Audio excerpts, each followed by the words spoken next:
प्रणाम। नमो रिहंताणम, नमो सिद्धाणम, नमो आयरियाणम, नमो वज्रायाणम, नमो लोय सवसाहुणम, एसो पंचनमुकारो सव्वभावपणासनो, मंगलाणम च सवेसी हवै मंगलम।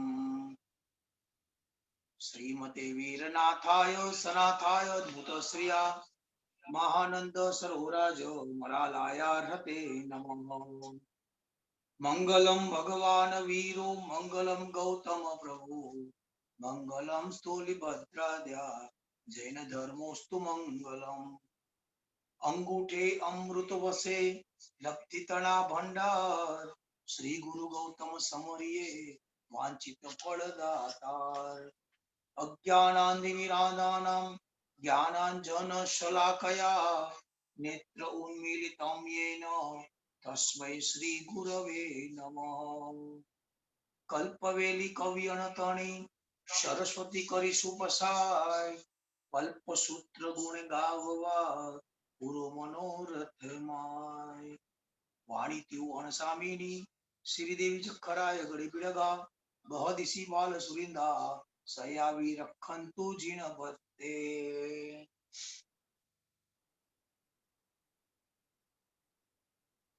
प्रणाम। पर्वाधिराज कृष्ण पर्वना महामंगलकारी तृतीय दिवस। प्रथम 3 દિવસની આરાધના શ્રાવક જીવનના પર્યુષના પર્વને લગતા કર્તવ્યો, વાર્ષિક કર્તવ્યો અને આપણા જીવનની અંદર ધર્મનું શું મહત્વ હોવું જોઈએ એ વાતની સમજણ આપવા માટે લક્ષ્મી સુરેશ્વરજી મહારાજાએ રચિત અષ્ટાનિકાના પ્રવચન કર્તવ્ય સ્વરૂપે આપણે કરી રહ્યા છીએ। આપણા સૌનું કર્તવ્ય છે કે પરમાત્માના મુખથી નીકળેલી વાણી એનું જીનવાણીનું શ્રવણ આપણે સૌએ કરવું જોઈએ। પ્રથમ દિવસે પર્યુષના મહાપર્વને લગતા શ્રાવક જીવનની આરાધનાની અંદર આપણે સૌથી આગળ રહીએ એના માટેના 5 કર્તવ્યોના વર્ણન કરવામાં આવેલા છે। ગઈકાલના આપણા પ્રવચન દરમિયાન સાધર્મિક ભક્તિ, સંઘ પૂજા, યાત્રાત્રી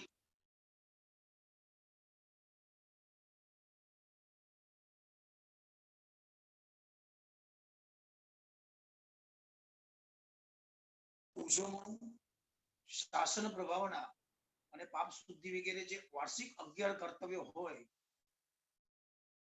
એ વાર્ષિક 11 કર્તવ્યોમાં આપણે 5 કર્તવ્ય સુધીના વિવેચન કરવાનો પ્રયત્ન કર્યો તો આગળના કર્તવ્યમાં આગળ વધશું।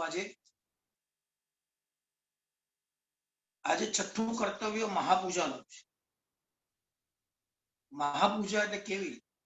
તો પરમાત્મા માટે એમ કહેવામાં આવ્યું છે કે પરમાત્માના જિનાલયમાં જવા માટેના જે 6 નિમિત્ત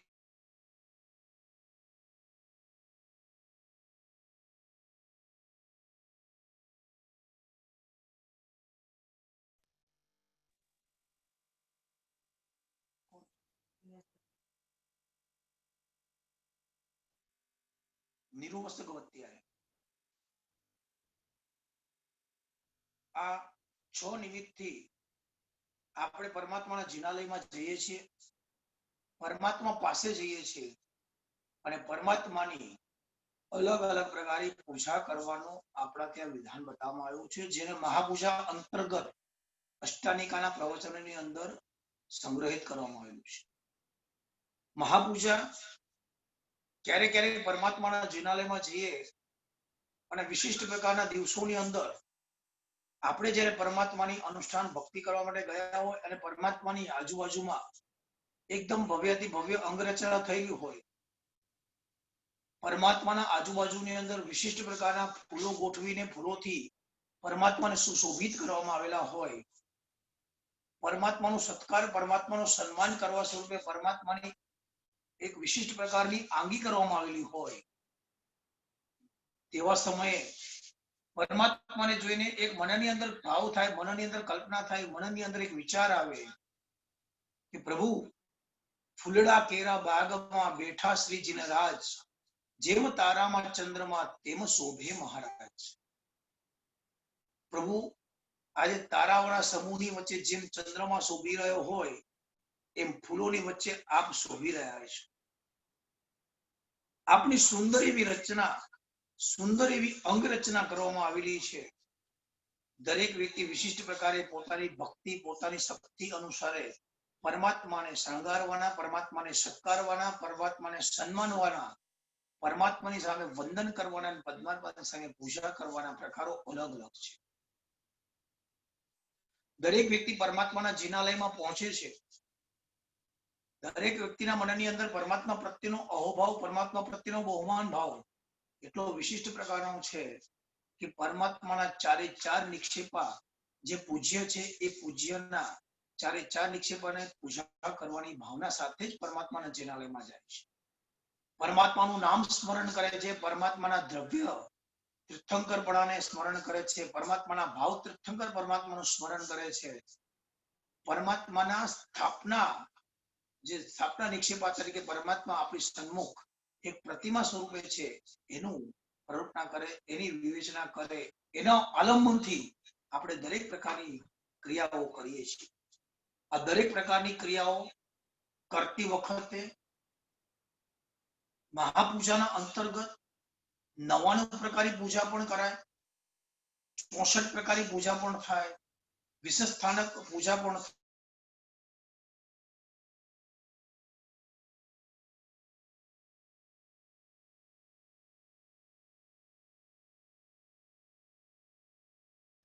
કોણ છે?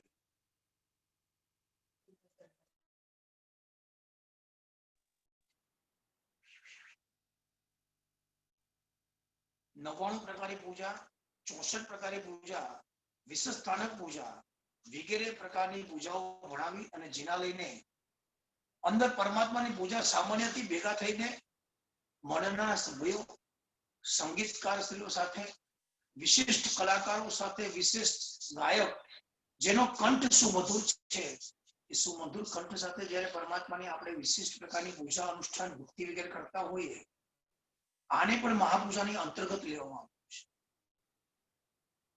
99 પ્રકારની પૂજા શ્રી શત્રુંજય મહાતીર્થની ઋષભદેવ પરમાત્માએ કરેલી પૂર્વ 99 વખતની યાત્રા, એ પૂર્વ 99 વારની યાત્રાને એક અલગ રીતે સુશોભિત રીતે અક્ષરની અંદર સંગ્રહિત કરીને રચના કરવામાં આવેલી એવી પૂજા પરમાત્માના જિનાલયની અંદર ભણાવવામાં આવે.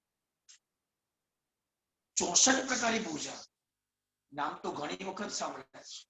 અલગ અલગ પ્રસંગો અલગ અલગ પ્રકારની પૂજાઓ ભણાવવાથી પણ આપણે જોઈ છે. પણ આ જ પૂજાને નોર્મલ રીતે એક વ્યક્તિ જેને ભણાવી લે, 5 વ્યક્તિ જેને ભણાવે, 50 વ્યક્તિ જેને ભણાવે, એને 50,000 5,000 વ્યક્તિ એકત્રિત થઈને ભણાવે, જેટલા વધારે એ મહાપૂજાના ભાવ આપણા વધારે થાય. 64 પ્રકારની પૂજા એટલે 8 પ્રકારના જે કર્મો છે એ 8 પ્રકારના કર્મોને નિવારણ કરવા માટેની પૂજા, એનું નામ 64 પ્રકારની પૂજા કહેવામાં આવે છે. જ્ઞાનાવર્ણ્ય, દ્રષ્ટાવર્ણ્ય, વેદન્ય, મોહન્ય, આયુષ્ય, નામ, ગોત્ર અને અંતરાય કર્મ, દરેક કર્મોના નિવારણ માટે 8 પ્રકારની પૂજાની રચના આપણા પૂર્વજો આપણા માટે કરીને ગયા છે. જે પ્રકારના કર્મનો ઉદય, જે પ્રકારના કર્મનો દોષ આપણને લાગી રહ્યો હોય, એમ લાગતું હોય કે અત્યારે આ કર્મ વધારે સતાવી રહ્યું છે, એ કર્મના નાશ માટે પરમાત્મા પાસે જઈને પરમાત્માને વિશિષ્ટ પ્રકારે પૂજા કરવી, વિશિષ્ટ પ્રકારે ભક્તિ કરવી, એ 64 પ્રકારની પૂજાની અંતર્ગત કરવામાં આવે છે. મહાપૂજાની અંદર પરમાત્માને ઠાઠમાઠ પૂર્વક જિનાલયની અંદર પૂજા કરતી વખતે પરમાત્મા ભક્તિથી આપણામાં ઉત્પન્ન થયેલું સંકેત નિર્મળ થાય છે. પરમાત્માની જિનાલયની અંદર પરમાત્માના પ્રવેશ કર્યા પછી 3 પ્રકારની અવસ્થાનું ચિંતન કરવાનું પણ આપણે ત્યાં વર્ણન આવે છે. પરમાત્માના જિનાલયની અંદર 10 ત્રિક સાચવવાની વાત કહેવામાં આવી છે. પરમાત્માના જિનાલયમાં પ્રવેશ કર્યા પછી ને પરમાત્મા સન્મુખ ઉભા રહ્યા પછી ક્યારેક ક્યારેક આપણે એવી રીતે વિચારણા આવે કે ભગવાન અને હું એકલો જ છું.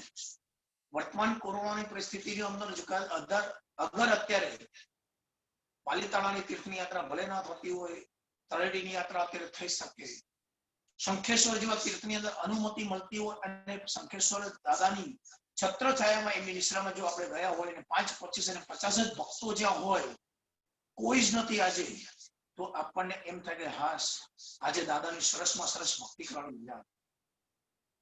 જિનાલયની અંદર ગયા પછી 5 જણ ઉભાલા હોય ને, તો ઓટોમેટિક પરમાત્માના ગુણગાન ગાવા માટેની જે બોલાતી સ્તુતિ, એ આપણે બોલવાની શરૂઆત કરીએ. અને સ્તુતિ બોલતી વખતે આજુબાજુ વાળાને જોઈને અલગ અલગ સંગ્રહિત અને પરમાત્માના વિશેષણોથી અલંકૃત એવી સ્તુતિ બોલવાનું મન થઈ જાય, એ આપણો દંભ છે. પરમાત્માના જિનાલયમાં ગયા પછી ઘણી વખત એવું બને. એક વખતનો સમય મને યાદ આવે છે, એક વ્યાખ્યાનમાં સાંભળેલું, અને પાઠશાળામાં ભણાવતી વખતે નાના છોકરાઓને સમજાવવા માટે કીધું કે તમે લોકો જ્યારે પરમાત્માના જિનાલયમાં જાઓ છો, તમારી જેમ એક નાનકડો બાળક એના પિતાજીની સાથે પરમાત્માના જિનાલયમાં પૂજા કરવા, દર્શન કરવા માટે ગયેલો, પરમાત્મા એની અલગ અલગ પ્રકારની સ્તુતિ એના પિતાજીએ કરી, બાળક એના પિતાજી સામે જોઈ જ રહે છે. હજી તો બાળક જુનિયર કેજી કાં તો સિનિયર કેજીમાં ભણી રહ્યું હતું. બહાર નીકળતી વખતે એના પિતાજીએ કીધું કે મેં તો પરમાત્માની ભક્તિ કરી, મેં અલગ અલગ પ્રકારની સ્તુતિ કરી, સ્તવન બોલ્યો, અષ્ટ પ્રકારની પૂજાના દોહા બોલ્યો, તે પરમાત્માની ભક્તિ કેવી? અને એ સમયે હોશિયાર એવું નાનકડું બાળક પોતાના પિતાજીને સમજણ આપતા કહે છે કે પિતાજી, તમે મારાથી ઘણા બધા મોટા છો, તમને ઘણું બધું આવડે છે, તમે પરમાત્માને ઘણી બધી સ્તુતિપૂર્વક પૂજા કરી, મેં પણ પરમાત્માની પૂજા કરી, સ્તુતિ કરી. હવે તે કઈ રીતે સ્તુતિ કરી? તને તો અષ્ટ પ્રકારની પૂજાના દુહા પણ નથી આવડતા, તને તો નથી પરમાત્માની કોઈ સ્તુતિ આવડતી. કે મને ભલે કઈ ના આવડતું હોય, મારા પરમાત્માને બધું આવડે છે. ત્યારે પિતાજી આશ્ચર્યપૂર્વક પોતાના બાળક સામે જોઈ રહે છે કે આ બાળક શું કહેવા માંગે છે.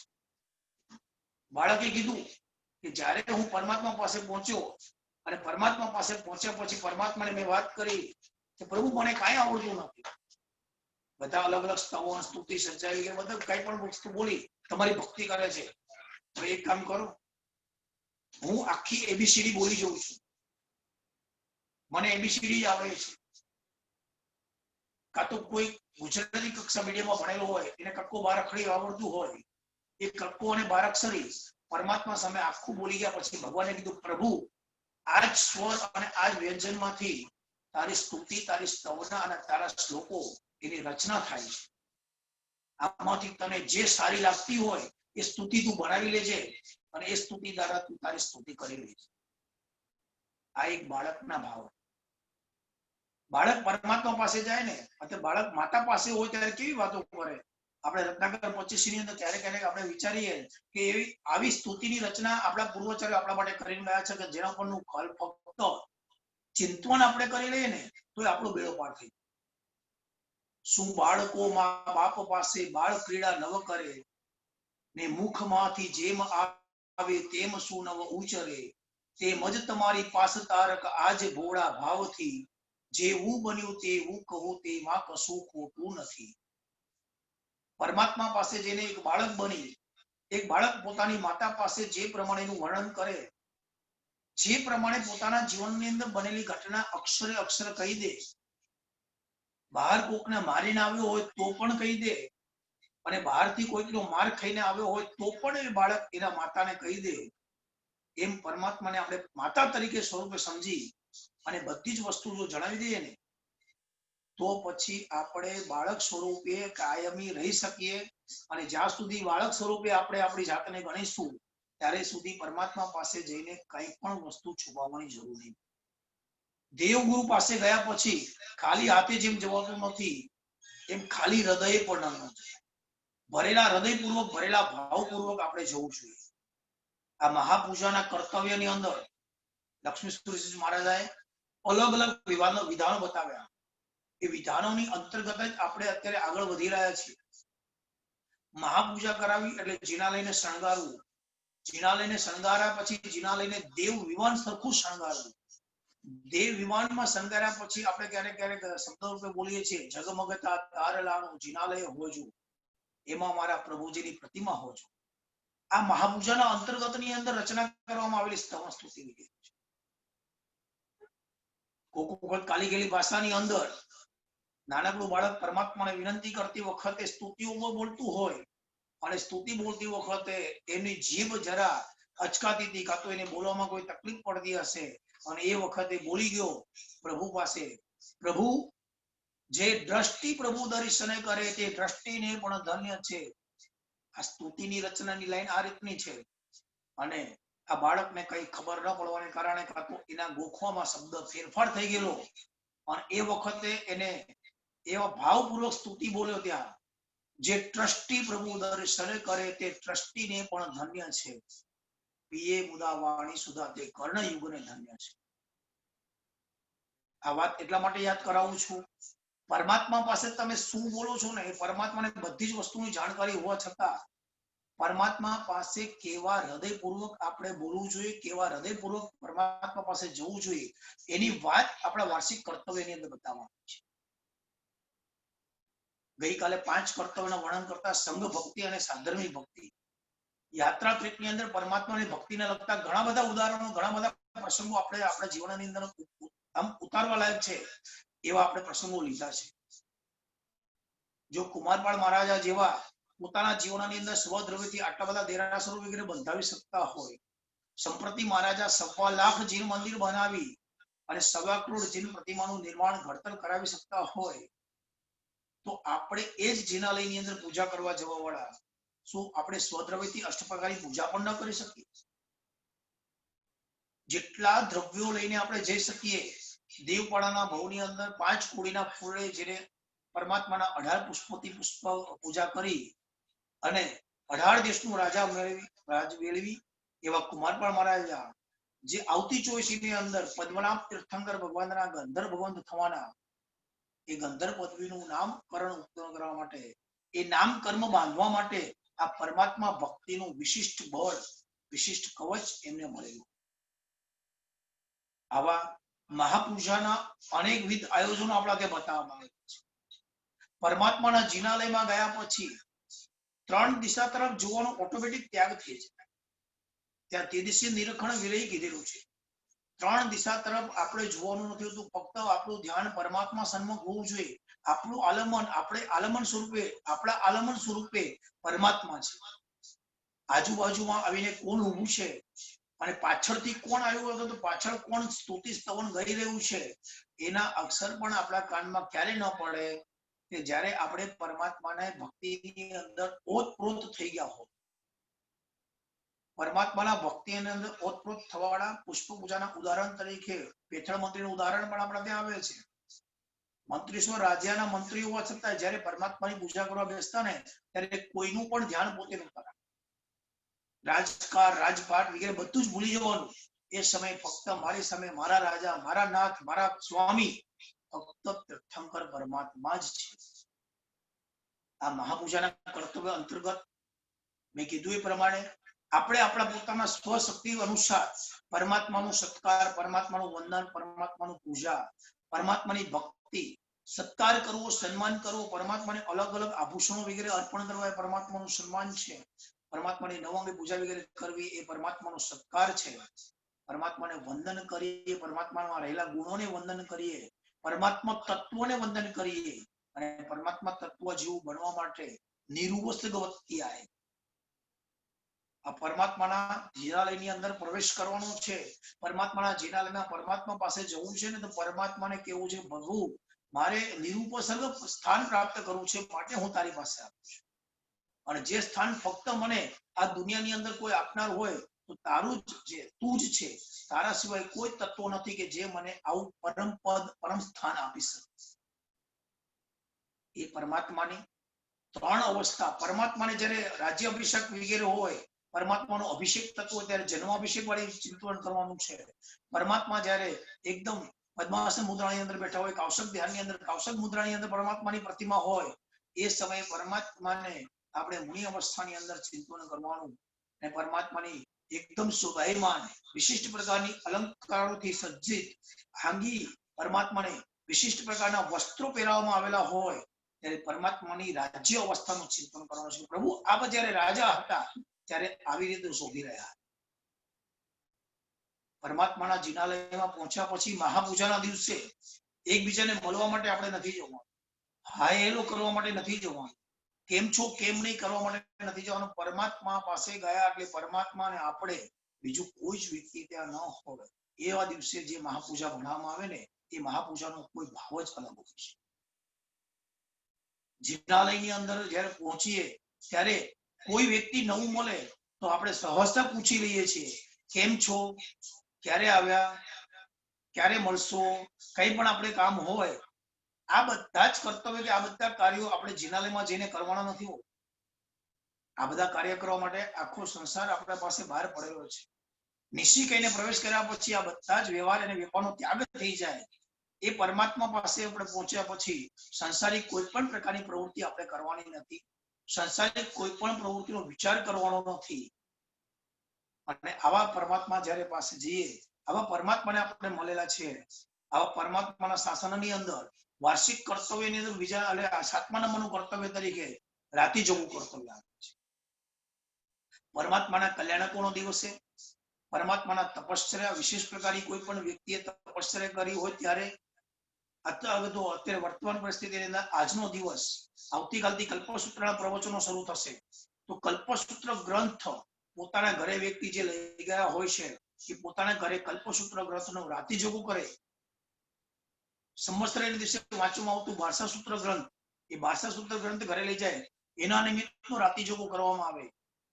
ત્રીજા નંબરની અંદર પરમાત્માના જન્મ વંચના દિવસે પરમાત્માને પારણા ઘોડામાં પધરાવ્યા પછી એ પારણું ઘોડું પોતાના ઘર આંગણે પ્રવેશ કરાયા, પોતાના ઘરે લઈ ગયા પછી એ પારણા ઘોડાની સામે પરમાત્માની સામે આપણે રાતી જોગું કરીએ, પરમાત્માની ભક્તિ સ્વરૂપે અનુષ્ઠાન કરીએ.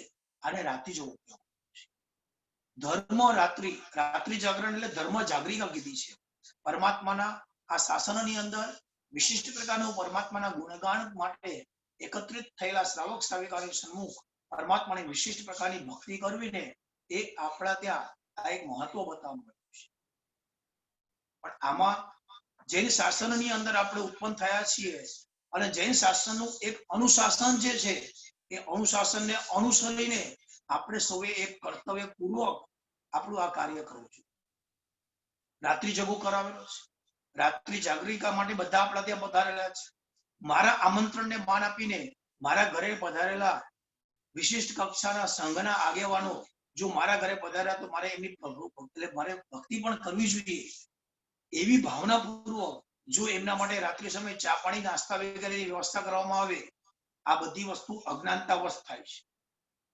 પરમાત્માના શાસનના અનુશાસનની અંદર આપણે નથી, એના માટે આપણે ગુરુ ભગવંતો પાસે નથી જતા અને ગુરુ ભગવંતો પાસે જઈને આવું નોલેજ લેવાનો પ્રયત્ન નથી કરતા. માટે આપણે ફક્ત વ્યવહારમાં રહી અને વ્યવહારનું કાર્ય કરીએ છીએ.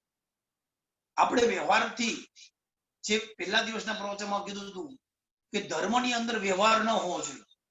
આપણા વ્યવહારની અંદર 100% ધર્મ હોવો જ જોઈએ. અને અત્યારે આપણા ત્યાં રાત્રિ જગા વગેરે સમયે આવી જો કોઈ પ્રવૃત્તિ ક્યાંક પણ થતી હોય એ ફક્ત વ્યવહાર થઈ રહ્યો છે અને વ્યવહારની અંદર એ પોતે એવો ધર્મ નથી પ્રવેશ કરી રહ્યા, પણ એ ધાર્મિક પ્રસંગની અંદર એવો વ્યવહાર કરી રહ્યા છે, આગતા સ્વગતા. ઘણા જ વ્યક્તિઓને એવી રીતે જોયેલા છે, પોતાના ઘર આંગણે વાસ્તુ વગેરેના સમયે મહાપૂજનો રાખેલા હોય, એક સાઈડ પરમાત્માની ભક્તિ ચાલતી હોય, ગુરુદેવો બિરાજમાન હોય, ઠાઠમાઠ પૂર્વક પરમાત્માનું અનુષ્ઠાન ચાલતું હોય, પણ આવેલા વ્યક્તિને ખોટું ન લાગે માટે એમની આગતા સ્વગતા કરવા માટે આવો પધારો, આ બધા વ્યવહારિક કાર્યો છે જે જિનાલયની અંદર નિષેધ કીધું છે. જિનાલય એટલે પરમાત્માનું જ દેરાસર નહીં, જ્યાં પરમાત્મા બિરાજે એ જિનાલય જ કહેવાય.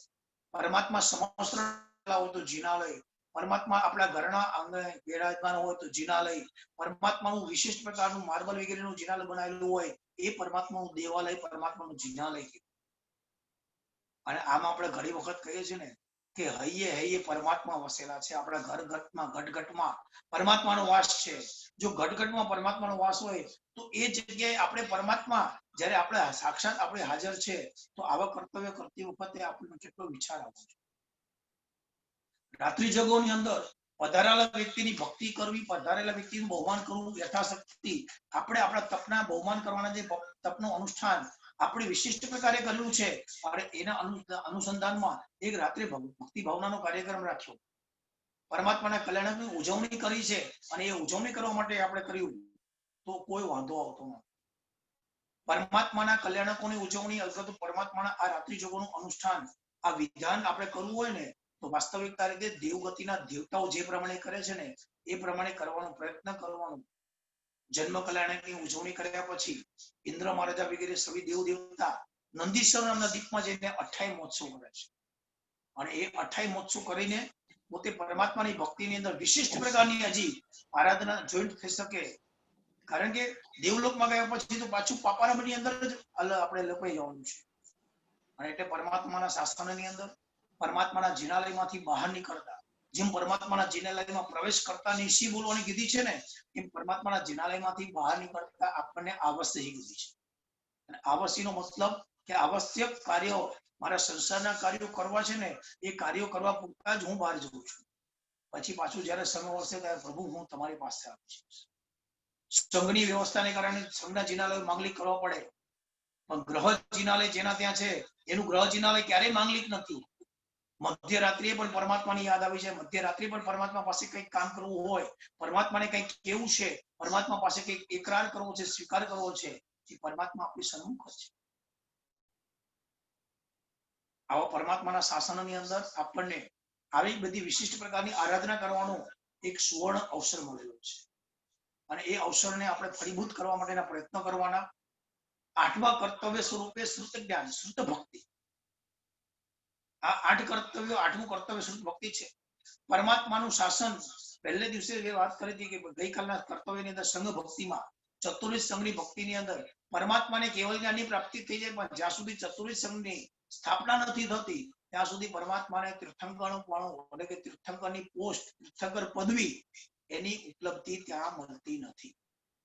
અને જે તીર્થંકર પરમાત્મા પોતાના આવા ચતુર્વિધ સંઘની સ્થાપના કરે છે ને એ સ્થાપના એ ચતુર્વિધ સંઘને કારણે પોતે તીર્થંકર બન્યા છે અને ચતુર્વિધ સંઘને કારણે પોતાને તીર્થંકર પદવીનું નિરૂપણ થયું છે ને એટલા માટે પરમાત્મા જ્યારે સમસ્તની અંદર પોતે ઉપદેશ સ્વરૂપે દેશનાની શરૂઆત કરે ત્યારે નમો સિદ્ધાણમ નમો આયર્યણમ થી શરૂઆત કરી અને સૌથી પહેલા ઉપસ્થિત અગર તો જે કોઈ પણ વ્યક્તિ આ તીર્થના અંતર્ગત આરાધક તરીકે એનો સંકલન થતું હોય, એનો સંગ્રહ થતો હોય, એનો સમાવેશ થતો હોય એવા સકલ સંઘને એ પોતે ત્યાં નમસ્કાર કરીને બેસે છે. નમો તીર્થસ્ય કહીને.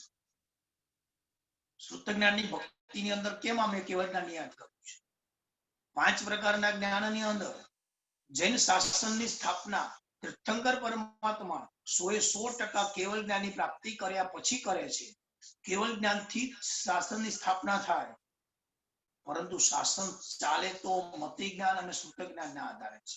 શ્રુત જ્ઞાનના આધારે વધારે, મતિ જ્ઞાનનો તો એમાં ખાલી એક આધાર આપવામાં આવેલો છે.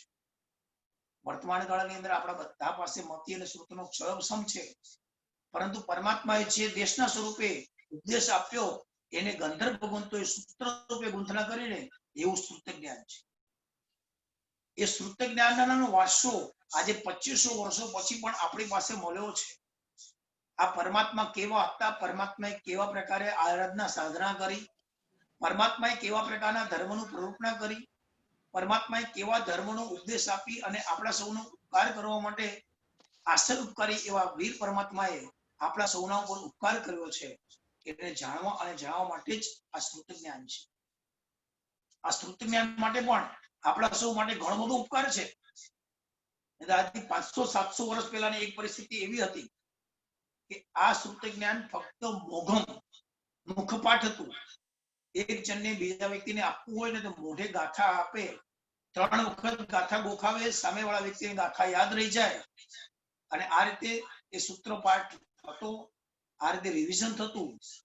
પરંતુ કાર્યક્રમ એવો આવ્યો કે એક સમયે પોતાની યાદ શક્તિ ઓછી થતી જતી જોઈને લગભગ 500-600 વર્ષ પહેલા દેવર્થી ગણિત સમાસમન કરીને મહાત્મા 500 આચાર્ય ભગવંતોની એક સાથે જોઈન્ટ કરીને દરેક સમુદાયના એ વખતે જે ગ્રુપ હશે, જે ગચ્છ હશે, એ અલગ અલગ ગચ્છ, અલગ અલગ સમુદાય, એ બધા જ મહાત્માઓને બોલાવીને કીધું કે તમારા બધાની પાસે જેટલું શ્રુત જ્ઞાન અત્યારે મોઢે છે એ શ્રુત જ્ઞાનની શરૂઆત કરો બોલવાની.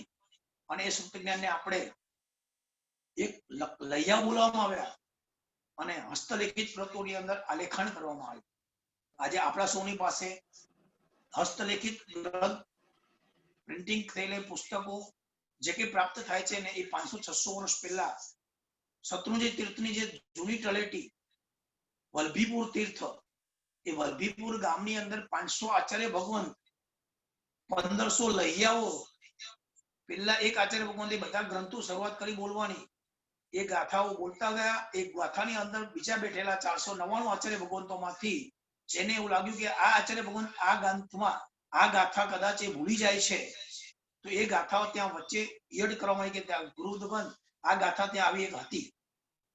એટલે જેને જેટલું શ્રુત યાદ હતું એ બધું શ્રુત ત્યાં પુસ્તક સ્વરૂપે આરૂઢ થયું છે. એમ કહેવાય છે કે ઉપાધ્યાય યશોજીજી પાસે વગેરે શ્રુત જ્ઞાનની વિશિષ્ટ પ્રકારની ભક્તિ કરી. એમના પછી કલિકાલ સર્વજ્ઞ હેમચંદ્ર સુરેશ્વરજી મહારાજા સિદ્ધ હેમ શબ્દનું શાસ્ત્ર નામનું વ્યાકરણ આખી રચના. શુદ્ધ ભક્તિ શું કરે, શુદ્ધ ભક્તિ કેવી હોવી જોઈએ, શુદ્ધ ભક્તિ કેવી કરાવવી જોઈએ, એ કરાવવા માટે આપણે ત્યાં એવો એક વિભાગ બતાવવામાં આવેલો છે કે શુદ્ધ જ્ઞાનની ભક્તિ કરતી વખતે શુદ્ધ જ્ઞાનનું બહુમાન, આપણે પણ જ્ઞાનને ભણતા પહેલા જ્ઞાન અને જ્ઞાનીનું બહુમાન કરીએ છીએ, જ્ઞાનને ખમાસના આપીએ છીએ. જ્ઞાની એટલે ગુરુ ભગવંતો પાસે ગાથા વગેરે લેવા ગયા, વાંચના લેવા ગયા હોય તો એમને વંદન કરીએ છીએ.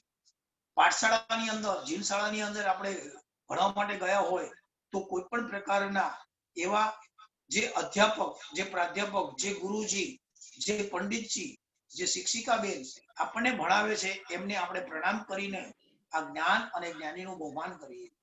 અને જ્ઞાન અને જ્ઞાનીનું બહુમાન કરીને જ્ઞાન ભણવાનો સ્વીકાર કરવાનો શરૂઆત કરીએ છીએ. આવા જ્ઞાન, આવું શુદ્ધ જ્ઞાન એની ભક્તિ સ્વરૂપે એમ કહેવાય છે કે સિદ્ધ હેમ શબ્દનું નામનું શાસ્ત્રનું વ્યાકરણ એ સિદ્ધરાજ જયસિંહના વિનંતીથી હેમચંદ્ર સુરેશ્વરજી મહારાજે રચના કરેલી.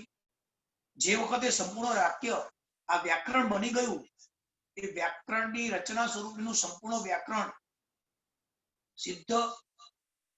સિદ્ધસેન એટલે હેમચંદ્ર સુરેશ્વરજી મહારાજે સિદ્ધરાજ જયસિંહના હાથમાં અર્પણ કર્યું ને કે તમારા પ્રેરણાથી આ બનેલું વ્યાકરણ છે, મારું અને તમારું બંનેનું નામ આમાં આવી જાય છે, માટે આ વ્યાકરણનું નામ સિદ્ધ હેમ શબ્દનું શાસન રાખવામાં આવ્યું છે. સિદ્ધરાજ જયસિંહનો મનનો આનંદ કોઈનો પાર નથી. એનો આનંદ, એનો ઉમળકો હેમચંદ્ર સુરેશ્વરજી મહારાજાને કીધું, પ્રભુ આપની અસીમ કૃપા કે તમે મારું નામ કાયમી માટે અમર થઈ જાય એવો પ્રયત્ન આમાં કર્યો છે. પરંતુ મારી પણ એક ભક્તિ ફરજ આવી જાય છે કે આવા શ્રુત જ્ઞાન, વિશિષ્ટ શ્રુતનું બહુમાન મારે કરવું જોઈએ.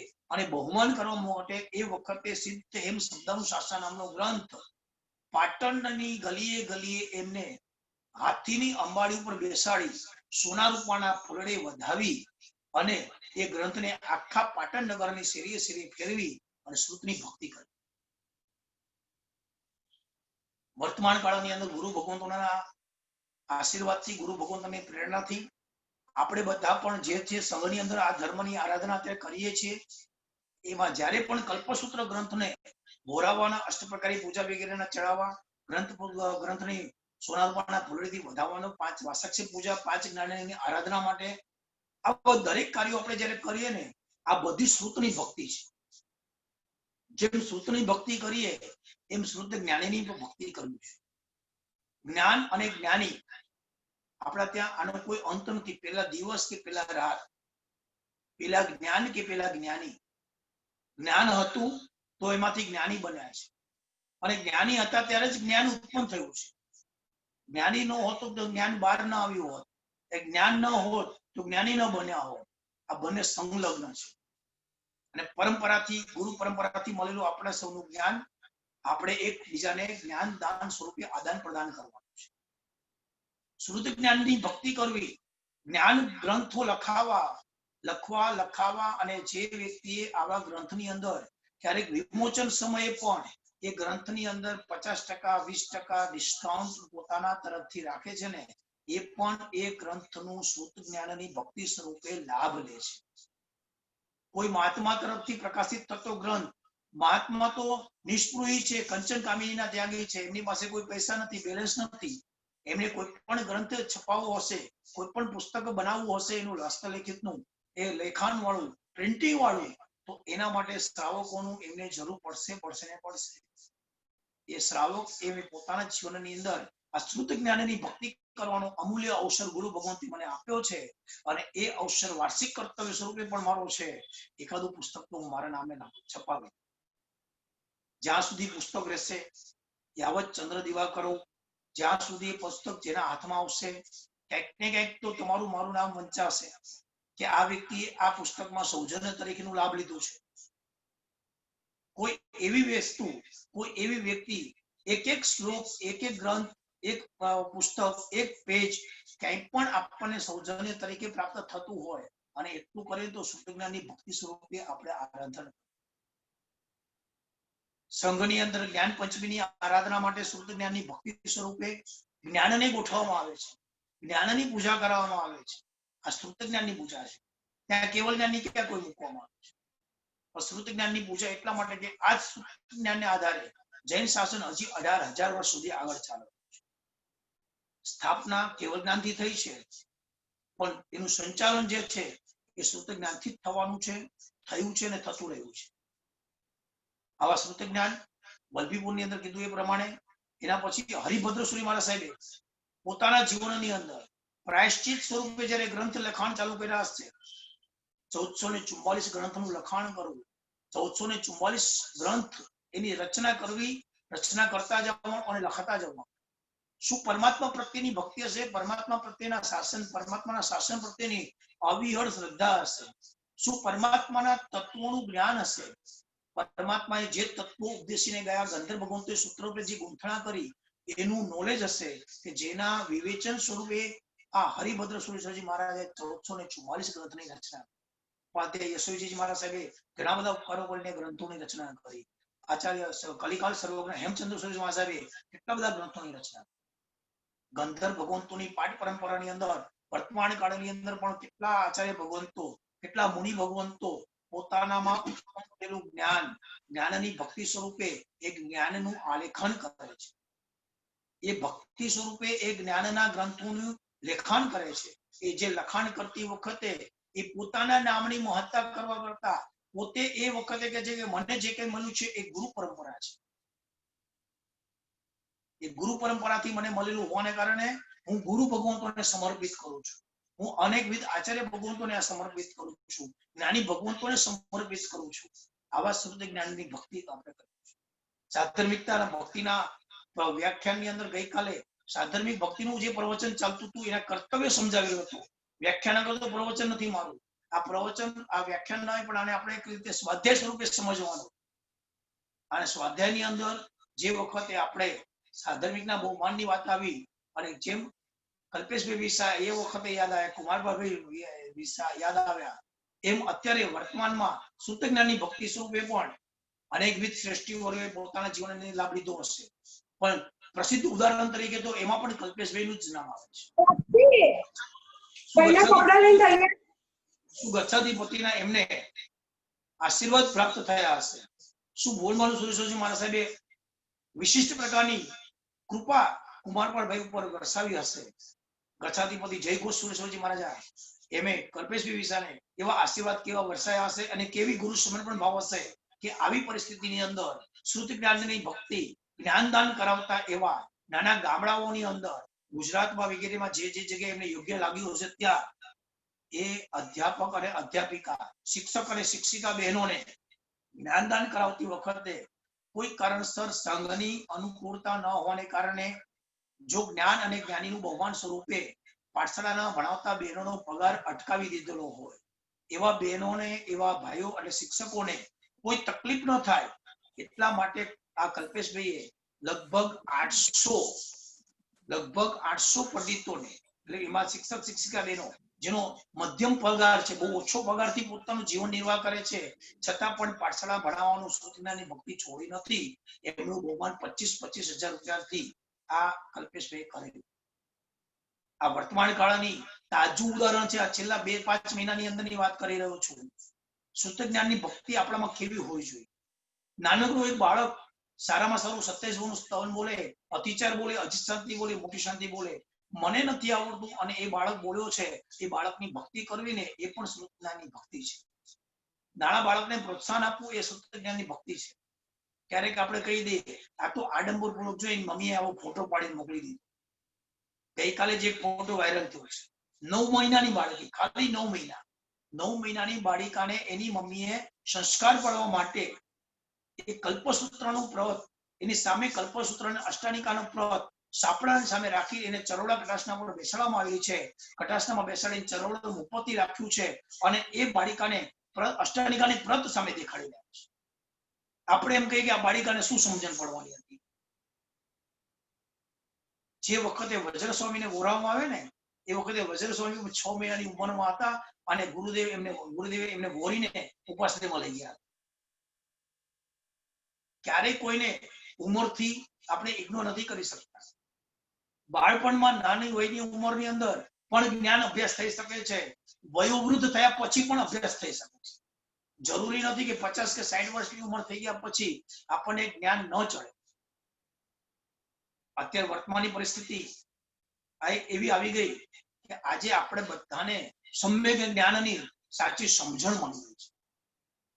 કે જો એક સમય એવો હતો કે આપણી પાસે એક ઉંમર એવી હતી કે આપણને બધું યાદ રહેતું હતું, એ સમયે પંચ પ્રતિક્રમણ જો યાદ કરી લીધા હોત તો આવા પ્રસંગે, આ તો પ્રસંગ 1 વર્ષ પૂરતો જ છે, પણ એક ઉંમર થશે ને પછી જયારે આપણે કઈ પ્રતિક્રમણ કરવા જીનાલય ઉપાશ્રયમાં નહીં જઈ શકીએ એ વખતે ઘરમાં બેસીને પણ આપણે આપણી આરાધના સાધના સારી રીતે કરી શકીએ ને, એના આલંબન સ્વરૂપે શ્રુત જ્ઞાનની ભક્તિ અને શ્રુત જ્ઞાનનું આપણે આલંબન અને શ્રુત જ્ઞાનનું આરાધન 100% જરૂરી છે.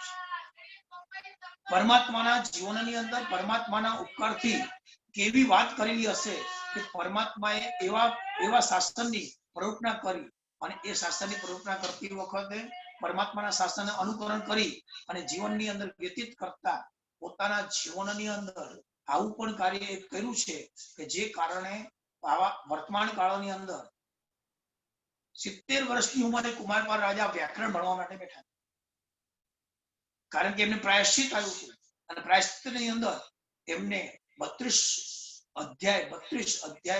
અષ્ટક ડેઈલી બોલવાના હતા, સ્વાધ્યાય સ્વરૂપે વાંચીને બોલવાના.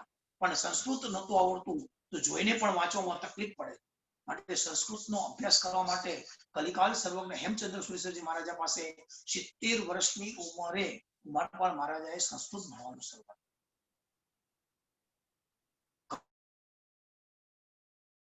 ઘણી વખત કોકની સાથે મળવાનું થાય છે, વડીલો કહે છે કે હવે આ ઉંમરે અમને કઈ ચડતું નથી, ત્યારે મારે એમને કેવું પડે કે 5મા માળે 6ઠા માળે રહેતા કોઈ એવી વ્યક્તિ ઉપર પાણી ન આવતું હોય તો નીચે મોટર મૂકીને પણ પાણી ચડાવવામાં આવે છે.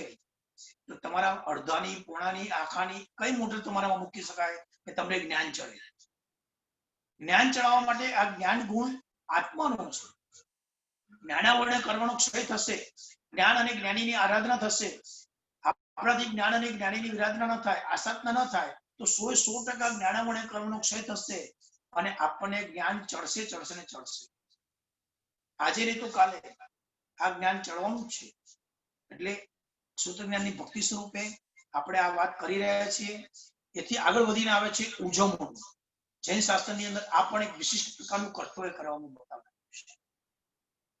મોટી મોટી તપશ્ચર્યા જેને જીવનની અંદર કરી લીધેલી છે, મોટી તપશ્ચર્યાની જેને પૂર્ણાહુતિ થવાની તૈયારી હોય ને, વર્ષી તપ, સિદ્ધિ તપ, 500 આયંબિલ, નવકાર મંત્રના તપની આરાધના, સિદ્ધિ તપ, 99 યાત્રાની પૂર્ણાહુતિ, ઉદ્ધાન તપની માળા, આવા સમયે ગુરુ ભગવંતોની પ્રેરણાથી આપણે આપણા પોતાના જીવનની અંદર એક ઉજવણું કરીએ છીએ.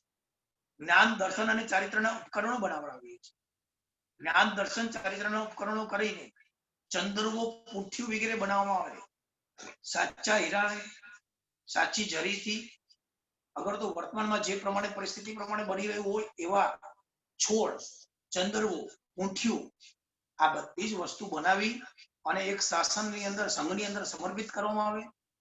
દેવ, ગુરુ અને ધર્મ આ બધાના ઉપકરણો અંદર આવી જાય છે. એટલે કે જ્ઞાન, દર્શન, ચારિત્રના ઉપકરણો આવી ગયા. અને આ ઉપકરણો એટલા માટે ઉજવણું કરીને આપણે અર્પણ કરી દીધેલા છે, વેયાવચની વસ્તુ વેયાવચ ખાતા વાળાની પાસે પહોંચી જાય, જ્ઞાન ખાતાની વસ્તુ જ્ઞાન ખાતા વાળા પાસે પહોંચી જાય.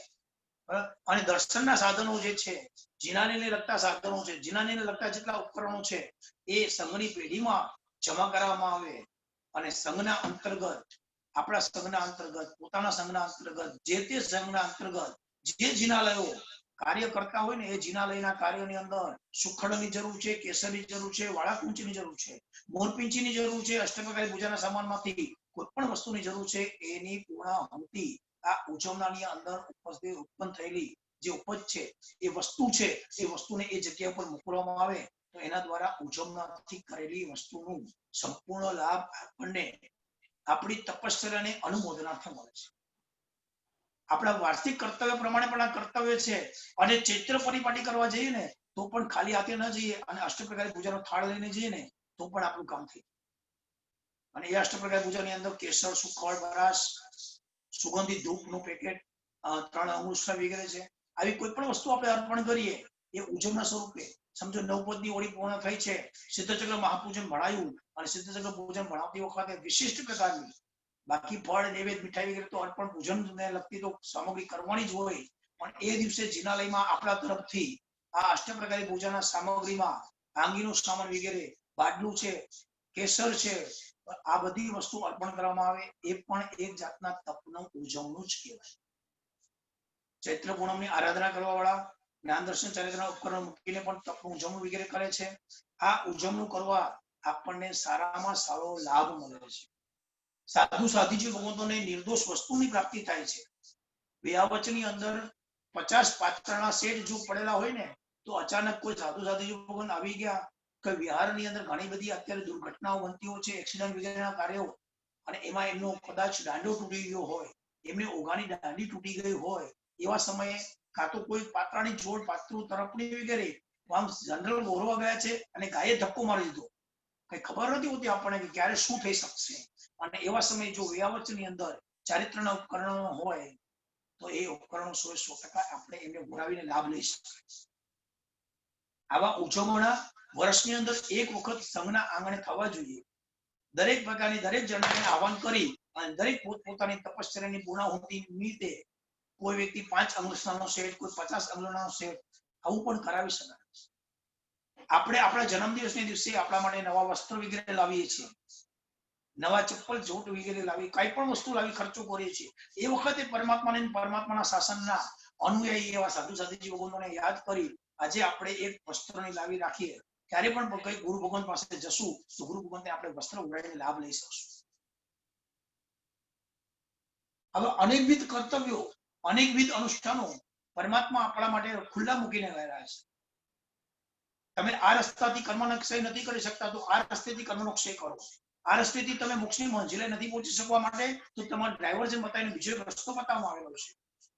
પરંતુ સીધા ચાલીને સીધા રસ્તે જઈને જે ચારિત્રનો માર્ગ છે, જે ચારિત્રનો માર્ગનો સ્વીકાર થઈને આપણે જેને પહોંચવું છે એ જ્યાં સુધી ન સ્વીકારી કરી શકીએ ત્યાં સુધી આપણને મળેલા દ્રવ્યનો સદુપયોગ કરી અને આવા સત્ કાર્યો કરતા કરતા આપણે બધાએ ઉજવણાની અંદર યથાશક્તિ લાભ લેવો જ જોઈએ. સંઘનું કર્તવ્ય નથી, આપણું પોતાનું કર્તવ્ય છે.